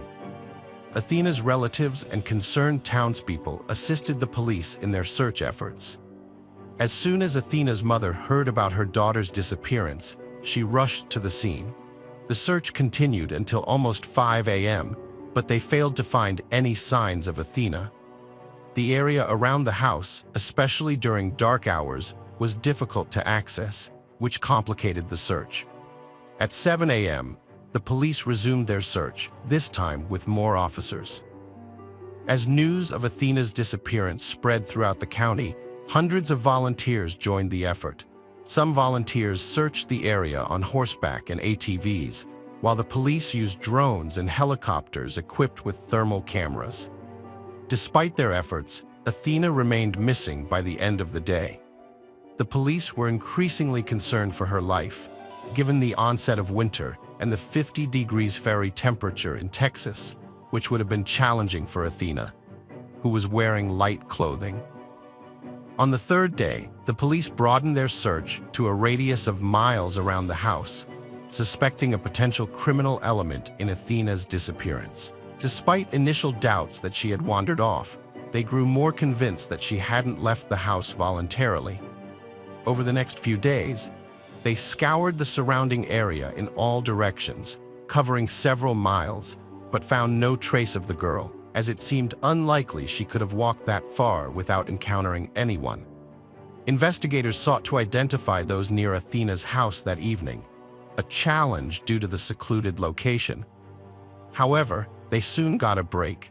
A courier service had delivered a package that same evening. FedEx led them to the responsible organization and the specific van, which was equipped with cameras, providing key surveillance footage. After rewinding the footage to the time when the van arrived at the house, investigators uncovered disturbing evidence. The footage showed the driver, later identified as 31-year-old Tanner Horner, pulling a girl who looked like Athena into the vehicle. The police promptly apprehended Tanner at his address on suspicion of abduction and took him in for questioning. Tanner confessed to delivering a package to Athena's house that evening. He hit her with his van while backing up, but she was conscious and uninjured. Athena told him her name, and they conversed. Panicked, Tanner put her in his van, unsure what to do. When Athena said she'd tell her father, Tanner's anxiety grew, fearing legal consequences if she told adults about the accident. After that, Tanner's bizarre confession left the investigators perplexed. He claimed that, in his words, killing her seemed the only viable option. First, he attempted to break her neck, but it didn't work, so he resorted to strangling her. Then, he transported her body to a nearby river and discarded it in the water. The police were naturally skeptical of this account, but Tanner provided them with the exact location where he had left Athena's body. They immediately went to the site and indeed found her remains. The news of the young girl's brutal murder sent shockwaves throughout the country, leaving her relatives and thousands of others stunned. As the case garnered widespread media attention, the public was horrified by the sheer cruelty of the crime. After the body was found, Tanner was charged with abduction and murder. As detectives awaited the medical examiner's report, they delved deeper into the criminal's identity, seeking to understand his motives. Tanner's version of events seemed utterly far-fetched. He claimed to have lightly struck the girl with his van, causing no serious harm. Yet, he was allegedly so terrified that he immediately decided to kill her, fearing that hitting a child without causing harm might only lead to his job loss. His story appeared highly improbable. Tanner, engaged with a year-old child, worked as an Uber driver and musician, performing in Fort Worth cafes. His social media showed a normal life, with photos of his child and musical performances. With no prior legal issues, there was no indication he was capable of cruel violence. 2 months prior to Athena's tragic death, the delivery man had shared photos on social media, showcasing heartwarming moments spent with his son and grandparents. The wait for the medical examiner's report, which was anticipated to clarify the exact sequence of events, dragged on for several weeks. During this time, Athena's grief-stricken parents took legal action against FedEx and the contracting company, alleging that they had failed to implement adequate employee screening measures, hence allowing Horner to continue working and paving the way for such a heinous crime. A devastating twist in this tragic tale emerged. The package Horner had delivered on that fateful evening was, in fact, a Christmas gift for Athena, a Barbie doll she had long coveted, which her parents had ordered for her. As the medical examiner's findings were made public, even more questions surfaced in the case. According to the document, the victim's death occurred within an hour of her abduction, with her body showing injuries of varying severity. The cause of death was asphyxiation. Initially, detectives believed that the killer, Horner, had abducted the girl to sexually assault her after spotting her near the house. However, medical experts found no evidence to support this theory, which puzzled the police. The detectives didn't believe the killer's account of events, as it lacked a logical explanation. They speculated that the perpetrator's initial plan was to sexually assault the girl, but something went awry. One theory is that after arguing with her father's wife, the victim went outside and was in the yard when Horner arrived to deliver a package. Noticing the girl alone and isolated, he saw an opportunity to act on his depraved fantasies. Horner could have lured the girl into his van through deception or attacked her to put her in the vehicle without a struggle. What happened next is unclear, with two main theories emerging. It's possible that Horner had planned to abduct the girl and take her far away from the house to commit his intended crimes. However, she may have started screaming or tried to escape, fearing capture, which led him to kill her. Afterwards, he dumped her body in the river. According to an alternative scenario, Horner might have engaged in inappropriate behavior towards the victim without physically touching her. In this case, a medical examination would not have revealed any evidence of sexual assault. The detectives stumbled upon an unexpected clue suggesting a sexual motive behind the crime. What was unusual about Horner was that he had no prior criminal record, which is rare in most cases. Typically, people who are capable of murder start with less severe crimes. The detective spent weeks meticulously investigating Horner's past, speaking to his relatives, friends, and acquaintances to uncover any hints of potential involvement in other crimes. Eventually, they made a breakthrough. The police identified several individuals who alleged they were victimized by Horner during their childhood. To protect the investigation, the authorities did not release the victims' identities or disclose full details of the incidents. However, it is known that one of the victims accused Horner of assaulting her 9 years prior. Additionally, he was charged with 3 counts of sexual assault involving minors in 2013, although it is unclear whether these incidents involved one or multiple victims. One of Horner's victims had been publicly sharing her story for years, describing how he assaulted her when she was 16. She used social media to raise awareness about Horner's criminal nature, but despite this, he faced no consequences and was not considered a suspect. The victim stated that for years, nobody believed her allegations. However, after Horner killed Athena, these allegations gained significant attention, revealing Horner's true character and possible motives. Horner faces multiple trials, including Athena's murder. A disturbing TikTok video shows him watching a bug being killed with a spray, his face showing an unsettling pleasure.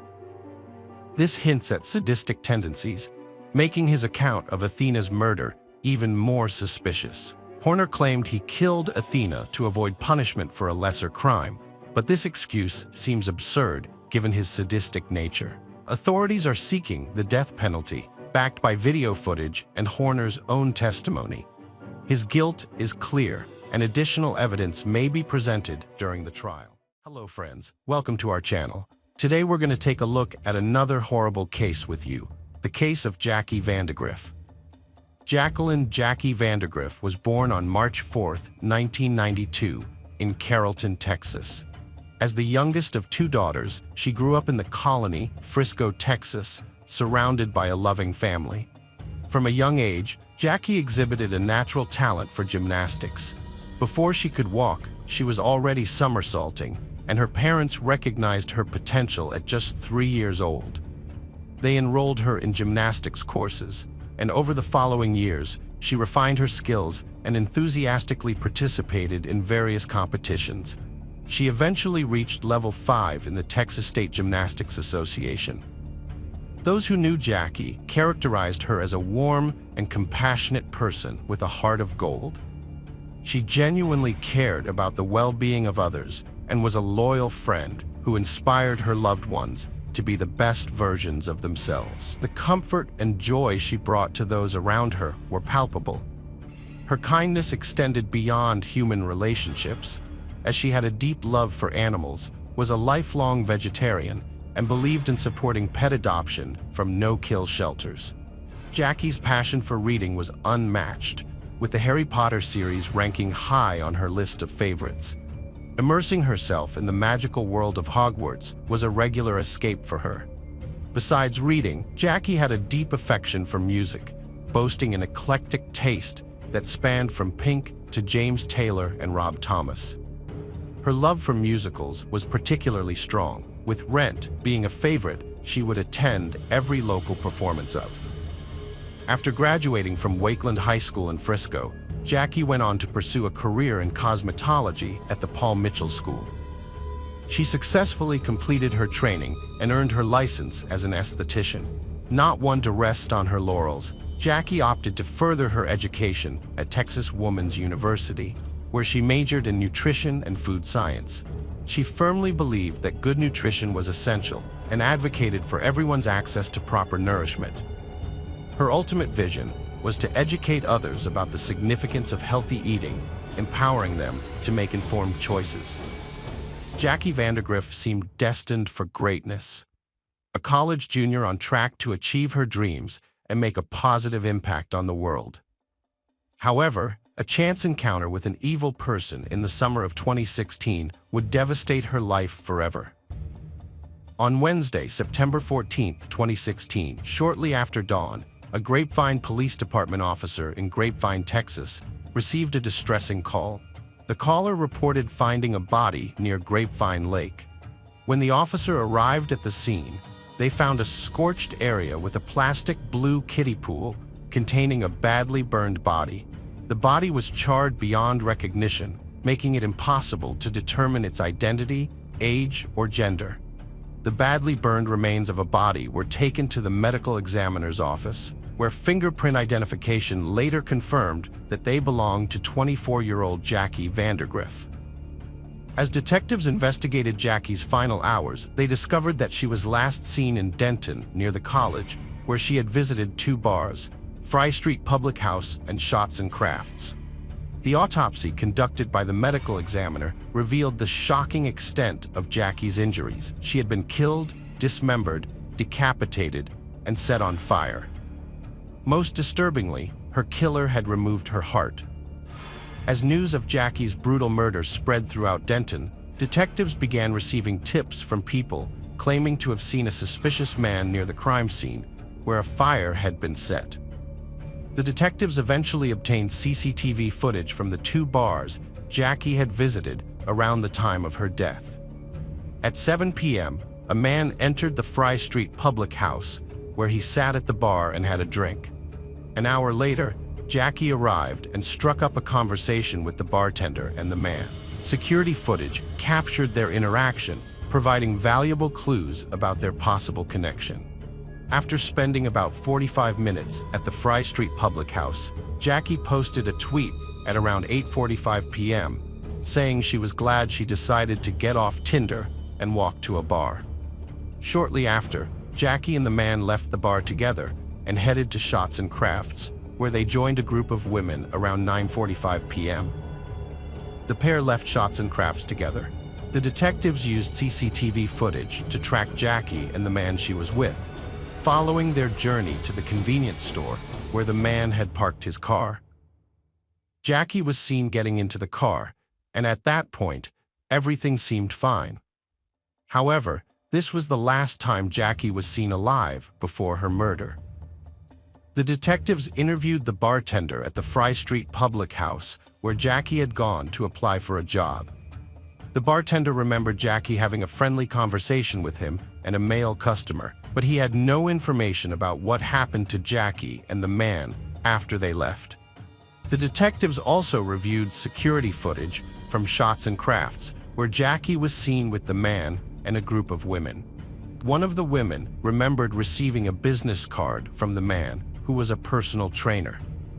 She had exchanged contact information with him because she was interested in fitness. Although this detail seemed insignificant at first, it would later prove to be a crucial discovery in the investigation. To their amazement, the woman still had the card in her hand and was more than willing to share the information with the investigators. On the card, they found the name Charles Bryant. By that time, the detectives had already obtained footage from Walmart, taken at 4 a.m., which clearly showed Charles buying a shovel. The detectives then conducted a thorough investigation to uncover the true identity of Charles Bryant, who was the last person seen with Jackie before her murder. Their discoveries proved to be deeply unsettling. Charles Bryant, a 29-year-old man, lived about 20 miles away from Denton, but for some reason, the city held a strong attraction for him. What was drawing him to Denton was a desperate attempt to rekindle his relationship with his ex-girlfriend, Caitlin, who was a resident of Grapevine and a student at the University of North Texas. In May 2016, Caitlin graduated from high school and met Charles Bryant, at the restaurant where she worked in Grapevine, Texas. Charles, a personal trainer and bartender in his late 20s, stood out from the boys Caitlin knew from school. His tattoos showcased his muscular build, and Caitlin found his unique skills and mysterious nature intriguing. That summer, Caitlin and Charles spent most days together at Grapevine Lake, and their attraction grew stronger daily. While Caitlin was captivated by Charles, her mother grew concerned about their significant age gap and worried about her daughter's well-being.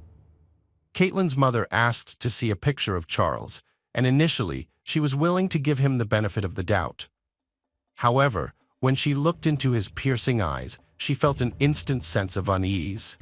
It was as if she was staring directly at evil. As her concern for her daughter's well-being grew, she voiced her worries to Caitlin, urging her to reconsider the relationship. But Caitlin dismissed her mother's warnings, insisting that Charles was nice to her, unaware of the sinister nature lurking beneath his charming facade. At first, Caitlin was happy with her new boyfriend, but as time passed, doubts began to creep in. She started questioning whether her mother had been right. Charles seemed overly self-absorbed and manipulative, and Caitlin couldn't shake the feeling that he had an inflated sense of self-importance. He would constantly remind her that she could never find anyone better than him, making her feel bad about herself. By mid-August 2016, Caitlin was preparing to leave for college in Denton, and she had decided to end her relationship with Charles due to the numerous red flags she had noticed. However, Charles showed up at her home the next day, pleading with her to give him another chance and promising to change. Caitlin was persuaded, and they got back together. Only a week later, Caitlin moved to Denton to start her freshman year at college. After settling in, she finally broke up with Charles for good. Charles, however, refused to accept the breakup. On August 24th, the police found Charles on the University of North Texas campus during a traffic stop. They initially suspected him of driving under the influence, but his blood alcohol level was within the legal limit. Instead, he was arrested on several outstanding warrants and subsequently released. Charles returned to the University of North Texas several hours later and knocked on Caitlin's dorm room door, which he had surprisingly tracked down. When Caitlin answered, she immediately called 911, and by the time the officer arrived, Charles had already disappeared. The officer questioned Caitlin, who explained that she had ended their relationship due to Charles' abusive behavior and the way he spoke to her. As a result, the officer issued Charles a temporary no trespass order, prohibiting him from entering the UNT campus. Despite this, Charles was undeterred and determined to find ways to reach Caitlin, despite the restrictions. On August 31st, Charles coincidentally encountered Caitlin on her first day at a new job. Recognizing him, Caitlin asked Charles to leave. She then scheduled a meeting with her manager to discuss the situation and request that Charles be barred from entering the business premises. However, the manager regretfully informed Caitlin that he lacked the authority to grant her request. This incident ultimately forced Caitlin to quit her job. Despite her best efforts to avoid him, Charles was more determined than ever to confront Caitlin. He was hell-bent on exacting revenge and causing her even more harm. The vicious cycle of fear and intimidation continued, driven by Charles's all-consuming obsession, putting Caitlin's life in constant danger. Meanwhile, Caitlin's decision to stay on campus at the University of North Texas worried her mother sick. Her mother begged her to return home, where they could keep her safe, but Caitlin was adamant that she was safe in her dorm room. She felt secure within the university's walls. On September 6th, a terrifying incident shook Caitlin to her core when Charles suddenly showed up at her dorm on campus. As he pounded on her door, Caitlin's worst fears took over, and she hid in her roommate's closet. From her hiding place, she could hear Charles coaxing her to come out, claiming he had something for her. Her darkest fears began to materialize, and her mind raced with frightening scenarios of what Charles might have planned for her. Caitlin was terrified for her life, so she made a quick decision and called 111 from inside the closet, speaking in a whisper because she was afraid Charles could hear her. The dispatcher asked her to speak up several times, but Caitlin was too scared to talk clearly. No matter how hard the dispatcher tried, Caitlin's voice was barely loud enough to be heard because she was so frightened. The police arrived soon, but Charles had already run away. However, he left a creepy reminder that he had been there, flowers, and a 2-page handwritten letter addressed to Caitlin. The letter had disturbing messages that made the young woman even more afraid. Just a few minutes after the incident, the police caught Charles outside the campus, dressed in exercise clothes, as if he had been jogging. As a student, he was arrested for trespassing and released on bail a few hours later. Despite Caitlin's efforts to cut off all contact with Charles by blocking him on her phone, email, and social media, he kept finding new ways to reach her. Charles created multiple accounts to make sure he could still communicate with her. Recognizing that Charles's behavior had become increasingly threatening, the police intervened to help Caitlin obtain a protective court order. The very next day, she formally filed a petition for the order, which granted her legal protection against further harassment. However, despite his first arrest, Charles continued to attempt to contact Caitlin. These unwanted communications led to his second arrest for stalking, as he repeatedly violated the terms of the protective order. It was his third arrest within 2 weeks of his second arrest. Charles posted a $5,000 bond and was released from custody while out on bail. Charles Bryant went to Fry Street, a location where Caitlin frequently spent time. Although there was only circumstantial evidence, detectives were certain that Charles had met Jackie Vander Griff there, possibly linking him to Jackie's murder. However, no physical evidence existed. When the detectives assisting Caitlin with her stalking case at UNT learned that Charles was the prime suspect in a murder, they grew concerned for Caitlin's safety. Caitlin claimed she was okay, but in the days following Jackie's murder, Charles sent her numerous photos, texts, and emails. On September 18th, the police took Charles into custody for violating Caitlin's protective order. During his incarceration, detectives hoped to uncover more evidence linking Charles to Jackie's murder.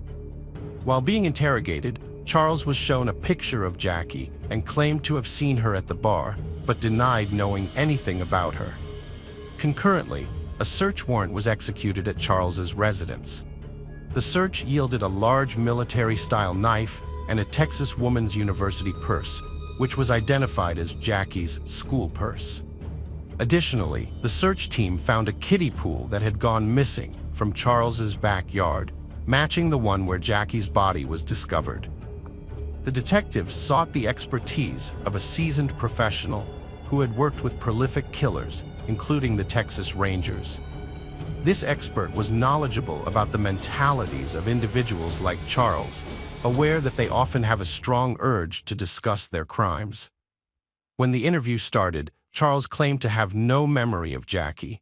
However, the expert suspected he was hiding something. The expert thought Charles knew more about Jackie's fate than he was letting on.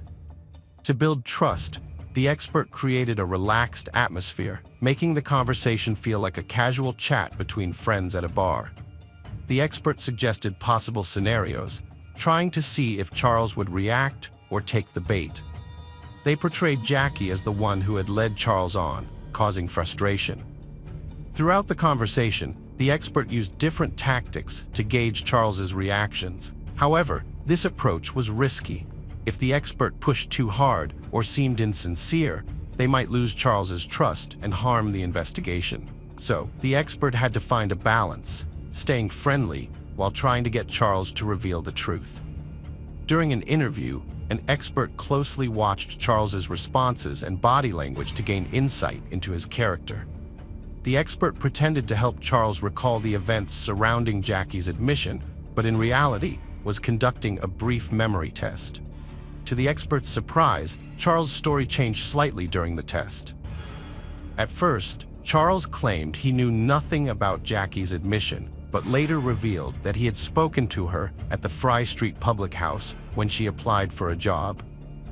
As the conversation continued, the expert decided to take a different approach. They ordered pizza, hoping the food would help Charles relax, and the detectives could uncover the motive behind Jackie's murder. The detectives suspected that Charles' uncontrollable rage towards his ex-girlfriend, Caitlin, was the catalyst behind Jackie's death. The interrogation lasted around 3 hours, during which Charles admitted to unintentionally killing Jackie during what he called kinky sex. He claimed the incident occurred in his car, and Jackie had asked him to choke her with an oversized zip tie he had. However, Charles maintained that the death was an accident. When Charles Bryant was accused of murdering Jackie Vag Riff, his ex-girlfriend Caitlin went on social media to look at Jackie's Facebook page, only to discover they were already friends. It suddenly came to Caitlin's mind that she had received a friend request from Jackie's Facebook page on the very day Jackie's body was found. Before Caitlin was even aware of the case, she was convinced that her ex-boyfriend Charlie, who was the suspect in Jackie's murder, must have used Jackie's phone to send her the friend request. Additionally, the police also believed that a tweet sent from Jackie's account after her death, which read, "Never knew I could feel like this," was actually sent by Charles after he murdered her. Christy was shocked when she learned that Charles, a man she had met on a dating app a year earlier, was facing a murder charge. To her, Charles was a quiet and reserved person. But during their brief time together, she noticed some disturbing signs that raised her concerns. Christy said that Charles quickly became clingy and attached to her, which eventually led her to end their relationship. But Charles persisted in pursuing her, going so far as to profess his desperate love for her. This declaration caught Christy off guard, especially since they had never even shared a kiss. Christy's experience working with abused children gave her a unique insight that helped her identify certain patterns in Charles's behavior. This led her to suspect that he might have been a victim of childhood abuse, a pattern she had seen in some of the young clients she worked with. One day, Christy found the courage to ask Charles directly if he had been abused as a child. To her surprise, Charles confessed that he had indeed suffered trauma in his childhood. Although the police couldn't verify Charles's claims, Christy believed him. She maintained contact with him, albeit from a distance, because she felt sympathy for him and didn't think he was capable of murder. The autopsy of Jackie's body failed to provide clear answers about her cause of death and where she was killed before being dismembered and set on fire. The lack of insight from the autopsy results raised concerns for the prosecution, leaving key questions unanswered about the circumstances surrounding Jackie's death. Charles admitted to disposing of Jackie's body, claiming she had died accidentally during rough intercourse. Despite this, he pleaded not guilty to her murder. Caitlin, Charles's ex-girlfriend, was called to testify by the prosecution to share her experiences with his stalking behavior and violent tendencies. The goal was to establish a connection between his anger towards Caitlin and the eventual murder of Jackie, who bore a striking resemblance to Caitlin. When Caitlin took the stand, she was visibly uncomfortable and reluctantly identified Charles, commenting that he had a smirk. Overcome with emotion, she left the courtroom in tears. The judge ultimately ruled that Caitlin would not be allowed to share details of her relationship with Charles or their breakup with the jury. In April 2018, a year and a half after Jackie's tragic death, Charles Bryant went on trial for her murder. However, Jackie's best friend was too traumatized to attend the trial, finding it unbearable to face Charles in person. The thought of confronting him was a painful reminder of the devastation he had caused to their lives. Hello friends, welcome to our channel. Today we're going to take a look at another horrible case with you, the case of Nathan Pate. On the night of December 1st, 2010, Staff Sergeant Nathan Pate was in quite a rush. He was late for duty at Nellis Air Force Base in Nevada. By strange coincidence, his alarm clock, which never failed to go off, didn't ring that day. Nathan woke up at 11 p.m. and woke up his wife, Michelle. He hurriedly took a shower, said goodbye to his family, then went to the garage. He was about to put on his uniform and start the car when suddenly loud shots rang out from behind him. Pate's children and wife came running at the sound.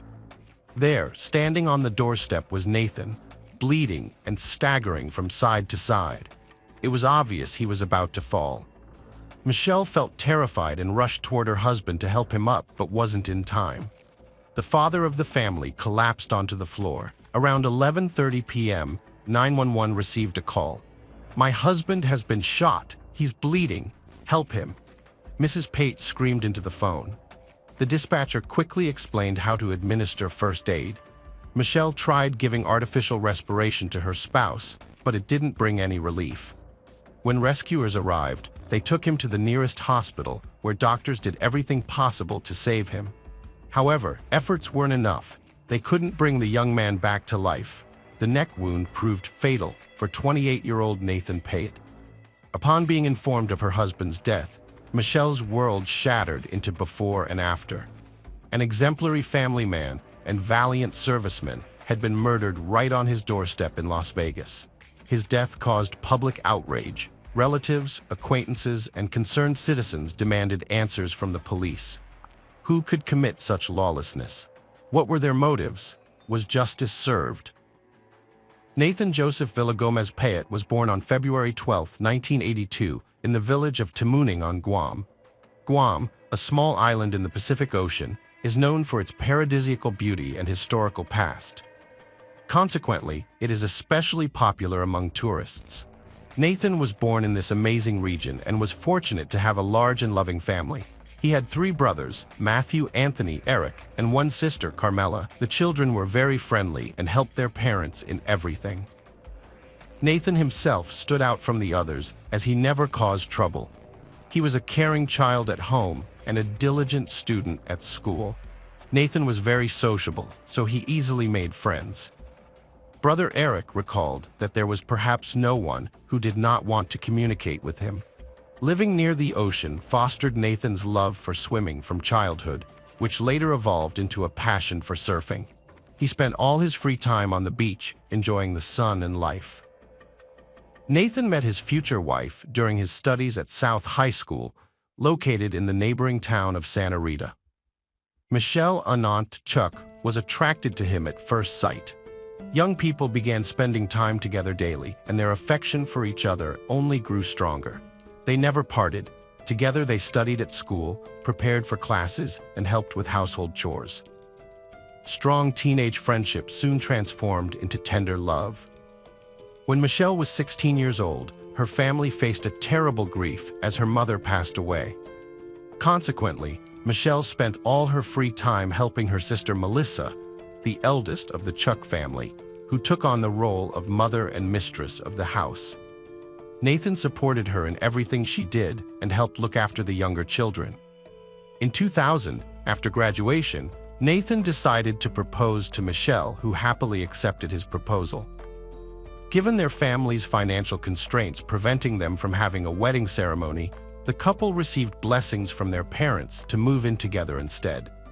To earn a living, Nathan got a job as a receptionist at a local hotel. He earned a decent income, and there was enough money. However, like most young people, Nathan and Michelle were ambitious. They envisioned their own home and, soon, their son Dion was born into the Nathan family. Income then became insufficient to meet their expenses, prompting Nathan to consider a job that could offer his family a more secure existence. This aspiration led Nathan to join the Air Force. After graduation, he was assigned to Elmendorf Air Base in Anchorage, Alaska.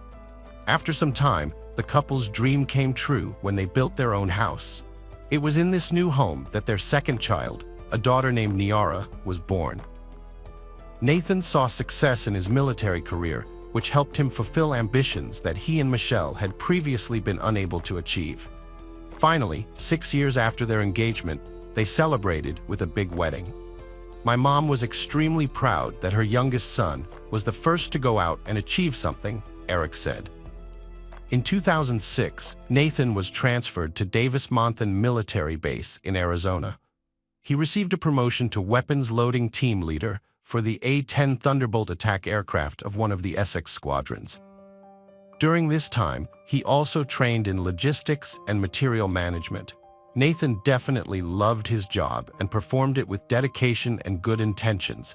He was truly dedicated to his country. In 2007, Nathan and his family moved to Nellis Air Base near Las Vegas, Nevada. There, he took on the role of Assistant Junior Officer in charge of the supply section for maintenance of combat aircraft. Alongside his career progressions came family growth.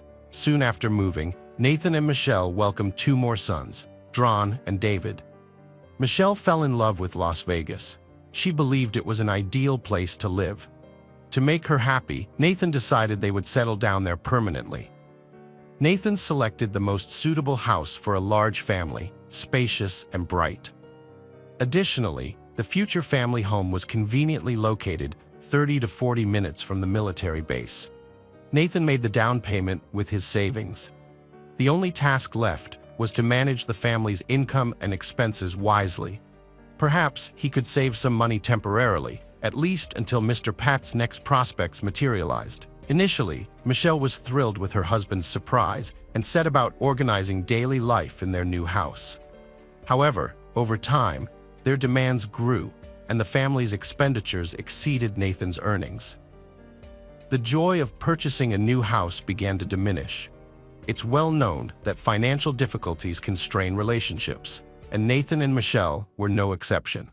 Realizing that the situation needed correction, Nathan enlisted as a volunteer in mid-2009 when the USA was at war with Iraq.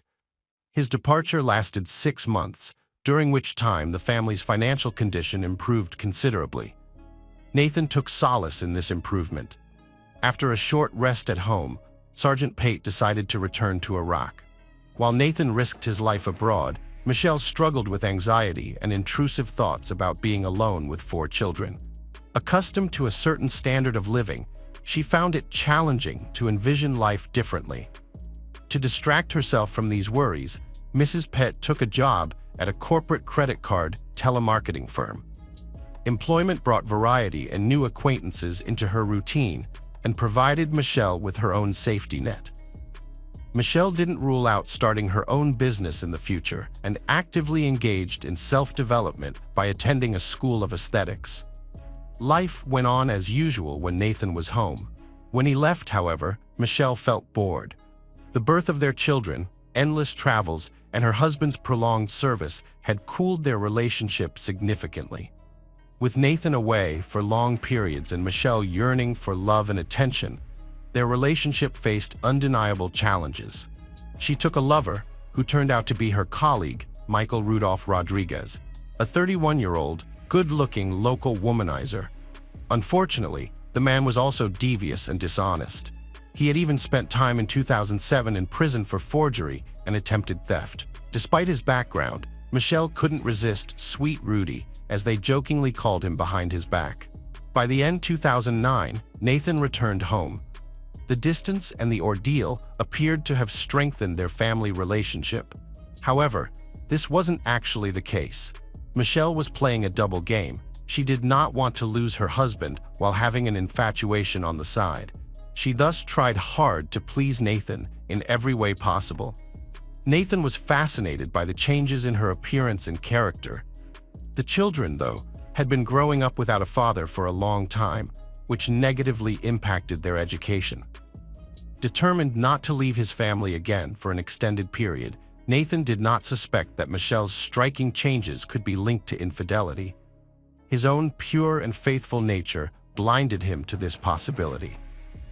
In Las Vegas, Nathan found a good way to earn more money, double pay by working night shifts and taking up private teaching.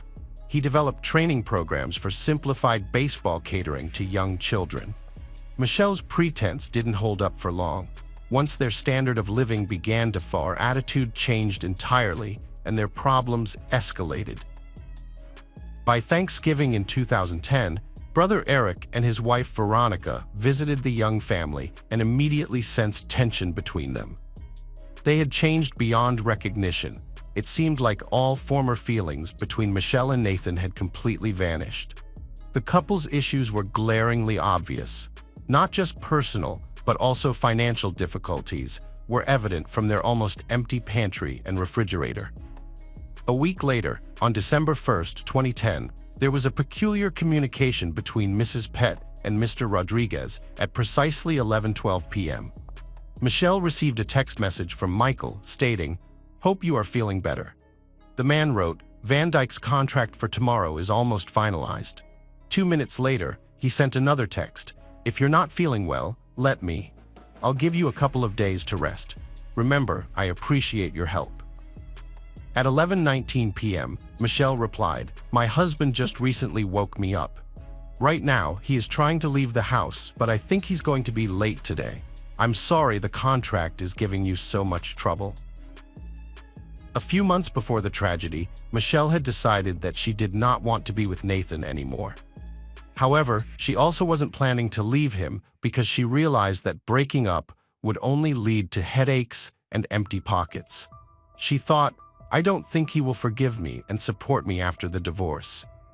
Michelle believed that alimony would hardly suffice for a normal life. Additionally, Mrs. Pett was aware of her husband's military insurance policy. In the event of his death, payments totaling approximately $6,500 were due to be made to her. These troubling thoughts plagued Michelle's troubled mind until one day she confided in Michael about them. To her surprise, Michael was intrigued by her thoughts. Consequently, the terrible idea from Nathan's former lover transformed into a devious plan. Mr. Rodriguez knew they couldn't execute this plan alone, as it was too complicated. Hence, he enlisted his friend Corey Alexis Hawkins into their criminal scheme. The 33-year-old mercenary had about 9 convictions, each related to theft or fraud. Corey was a hardened criminal and agreed to assist on the condition of a substantial reward. He estimated his participation at $20,000. After much deliberation, Michelle and Michael agreed to his terms. Subsequently, a couple more individuals joined their group: 23-year-old Jessica Austin, Corey's girlfriend, and her friend Shannon. Jessica's friend Shannon was not particularly intelligent. She earned a living by starring in adult films. Shannon was offered 5% of Corey and Jessica's cut for her assistance in the scheme. This lucrative offer quickly enticed her. The initial plan involved shooting Nathan in his Chevrolet Tahoe and then carrying his body in the car to leave it in the parking lot of one of the apartment complexes. Jessica needed to gather the essential items for the criminal act: men's gloves, a car cover, and a fragrance. Shannon's role was to provide Michael with an alibi. She had to confirm that Michael was by her side on the day of the murder, December 1st, 2010. On that day, Michelle felt unwell and deviated from her usual routine by coming home at about 5:30 p.m. Typically, Michelle's classes at beauty school ended late, around 10:40 p.m. Mrs. Pett arrived home just 5 minutes before Nathan left for work on that unfortunate day. Michelle found her husband sleeping on the sofa. She woke him and suggested they go upstairs together. He did not object, and that was their last night as a couple. Nathan, late for work, went downstairs while Michelle was corresponding with Michael. To avoid suspicion, they used code words in their communications. Michael and his accomplice were stationed in a black Cadillac SRX parked near the victim's house. The perpetrators wore latex gloves to avoid leaving any traces. Knowing the sergeant's military training could be advantageous for Nathan, Michael opted for a surprise attack. He approached Nathan from behind and shot him 5 times in the back. Afterward, Michael quickly exited the garage, got into his car, and fled the scene. The perpetrators then retreated to a prearranged location where they burned their clothes in a fireplace and disposed of other evidence. Following this, Michael and Shannon went to a hotel to establish an alibi. Meanwhile, Jessica meticulously cleaned the apartment where they had stayed. Emergency services and police officers arrived at the crime scene and were shocked by what had transpired. The neighborhood where the Pett family resided was typically seen as model territory. Detective Todd Williams initially chose to inspect the shooting scene. He found the garage door unlocked. There was a noticeable odor of iron inside the room. Blood was smeared on the walls and in the traces of it were also visible on the floor. Next to Nathan's uniform were his keys and wallet. Since the valuables were untouched, a robbery murder was ruled out. After examining the scene, Detective Lori Anderson decided to talk to the victim's wife. Michelle explained what had happened. For some reason, she added that the family was struggling financially. This gave the police some ideas. Maybe Nathan was hiding something from his wife, perhaps a gambling addiction, debts, or an affair on the side. At least that would have cleared up the attack. Besides, all the evidence pointed to Nathan being deliberately set up. The police examined the victim's cell phone. It contained only pictures of his wife and children. This convinced the officers that Mr. Pate was a decent man. The investigation continued. The next step in the search for the perpetrator was to canvass the neighborhood.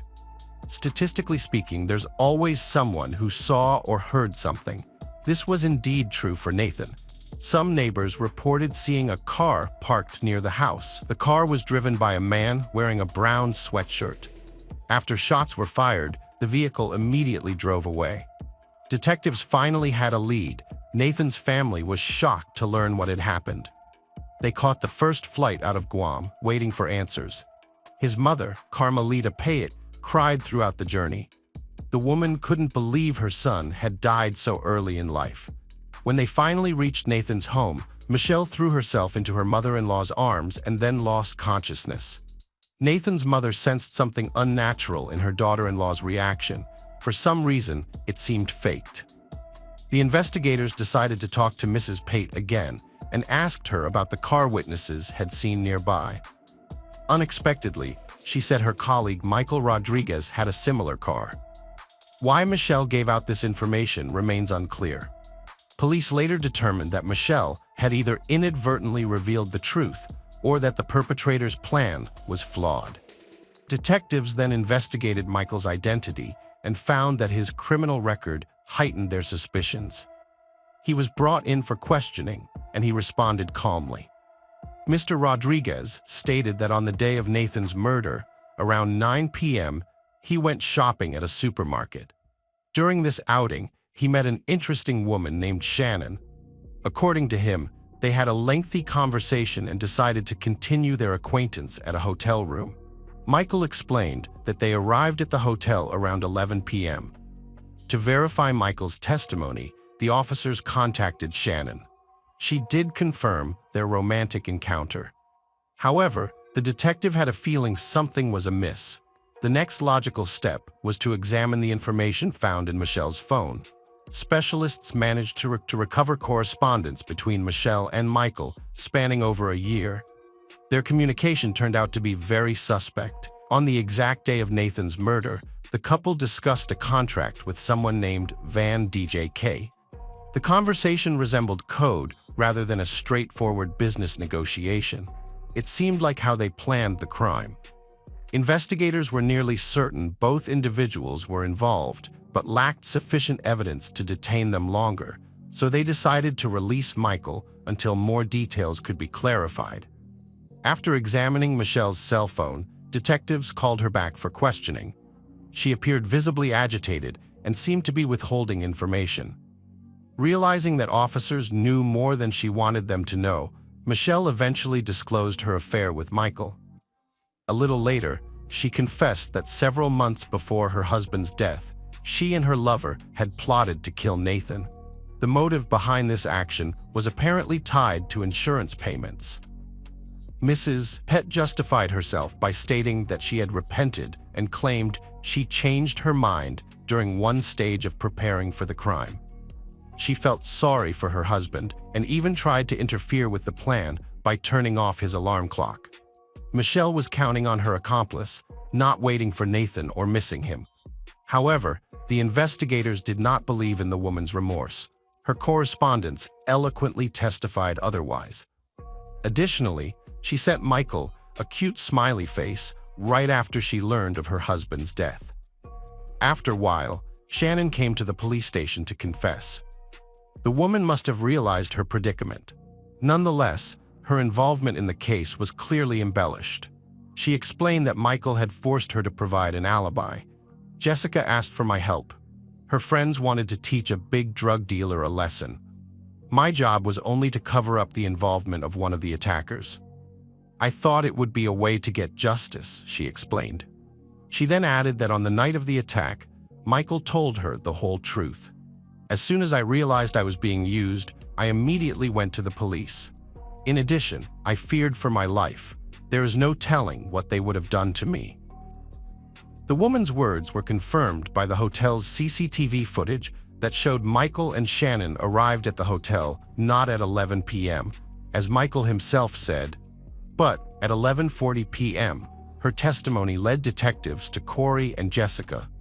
Corey had long denied any involvement in the case. He knew what a guilty plea would do to a repeat offender, but Jessica did reveal her role in the sinister plan. To honor the young sergeant's memory, Nathan's family and friends gathered on December 7, 2010, in the chapel at Nellis Base. Michelle decided to skip the ceremony. She was clearly not in the mood for it. In his speech, Eric Pate recalled, "My brother has always been an example for me and the rest of my family. Nathan truly loved life. He was devoted to his wife and children. Everything he did was for his homeland, love, and friends." On December 9th, the remains of Nathan were transported to Guam. On December 15th, a requiem mass took place at St. Francis Church in Tamuning. Military honors were paid at the Pai City Cemetery on Guam's island. His funeral? The cortege consisted of 36 motorcycles. 6 officers carried a casket draped with a U.S. flag upon arrival at the burial site. Afterward, 21 shots echoed in the sky as Nathan was given a hero's farewell.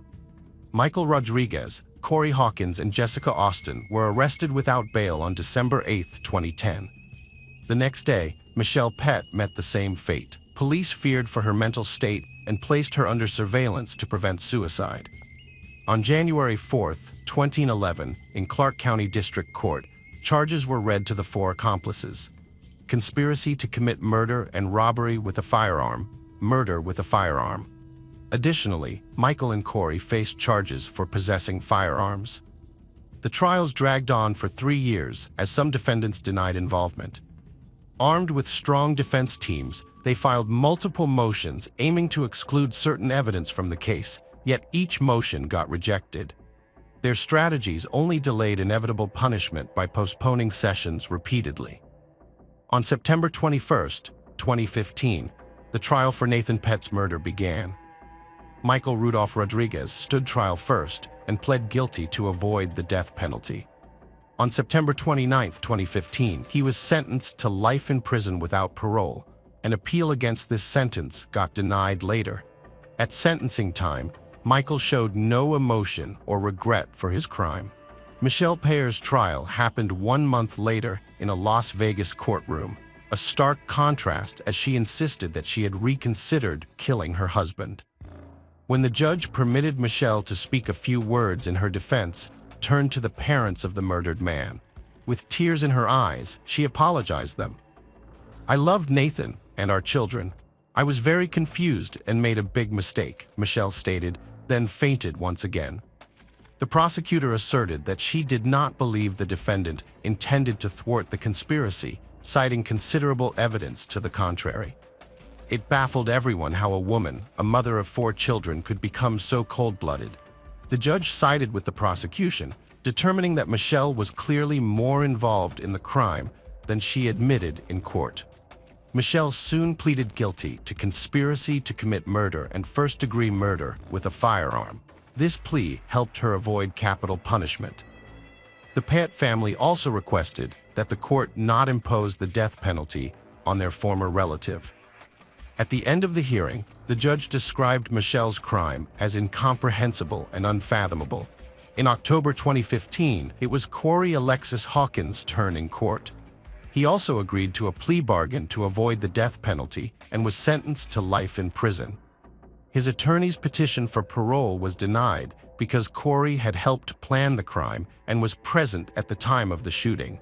Jessica Austin likewise took a plea deal with prosecutors and later faced charges of conspiracy to commit murder.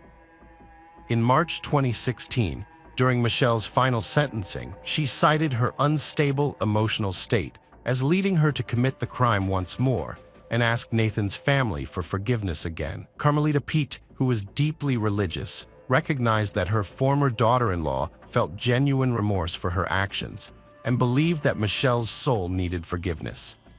Thus, Nathan's mother forgave Michelle in the courtroom. She added afterward that Michelle had already endured substantial punishment by losing contact with her children, who feared their mother might harm them too. Erichet informed her of this perspective. He believed Michelle was deeply shaken by her mother-in-law's words. Her family is now moving on without her, and the children will up knowing their mother is a murderer. Eric's wife, Veronica, also felt the need to speak out. She told Michelle that she hated her and then added that Michelle dishonored the family name with her greed and love for a man she barely knew. Michelle had destroyed her own family. She became the murderer of the man she once loved immensely, with whom she shared a home and future.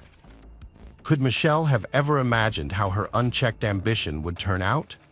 Hardly. People in this category often live in a perpetual pursuit of happiness without appreciating what they already have. Nathan, unlike Michelle, spent his whole life giving selflessly. Despite being sleep-deprived and risking his health and life, he fulfilled his beloved's dreams, yet never found recognition from her. The children of the Pet family will remain traumatized for life. It's doubtful they will be able to create strong families or socialize effectively. The painful experience of their parents' predicament will stay before their eyes forever.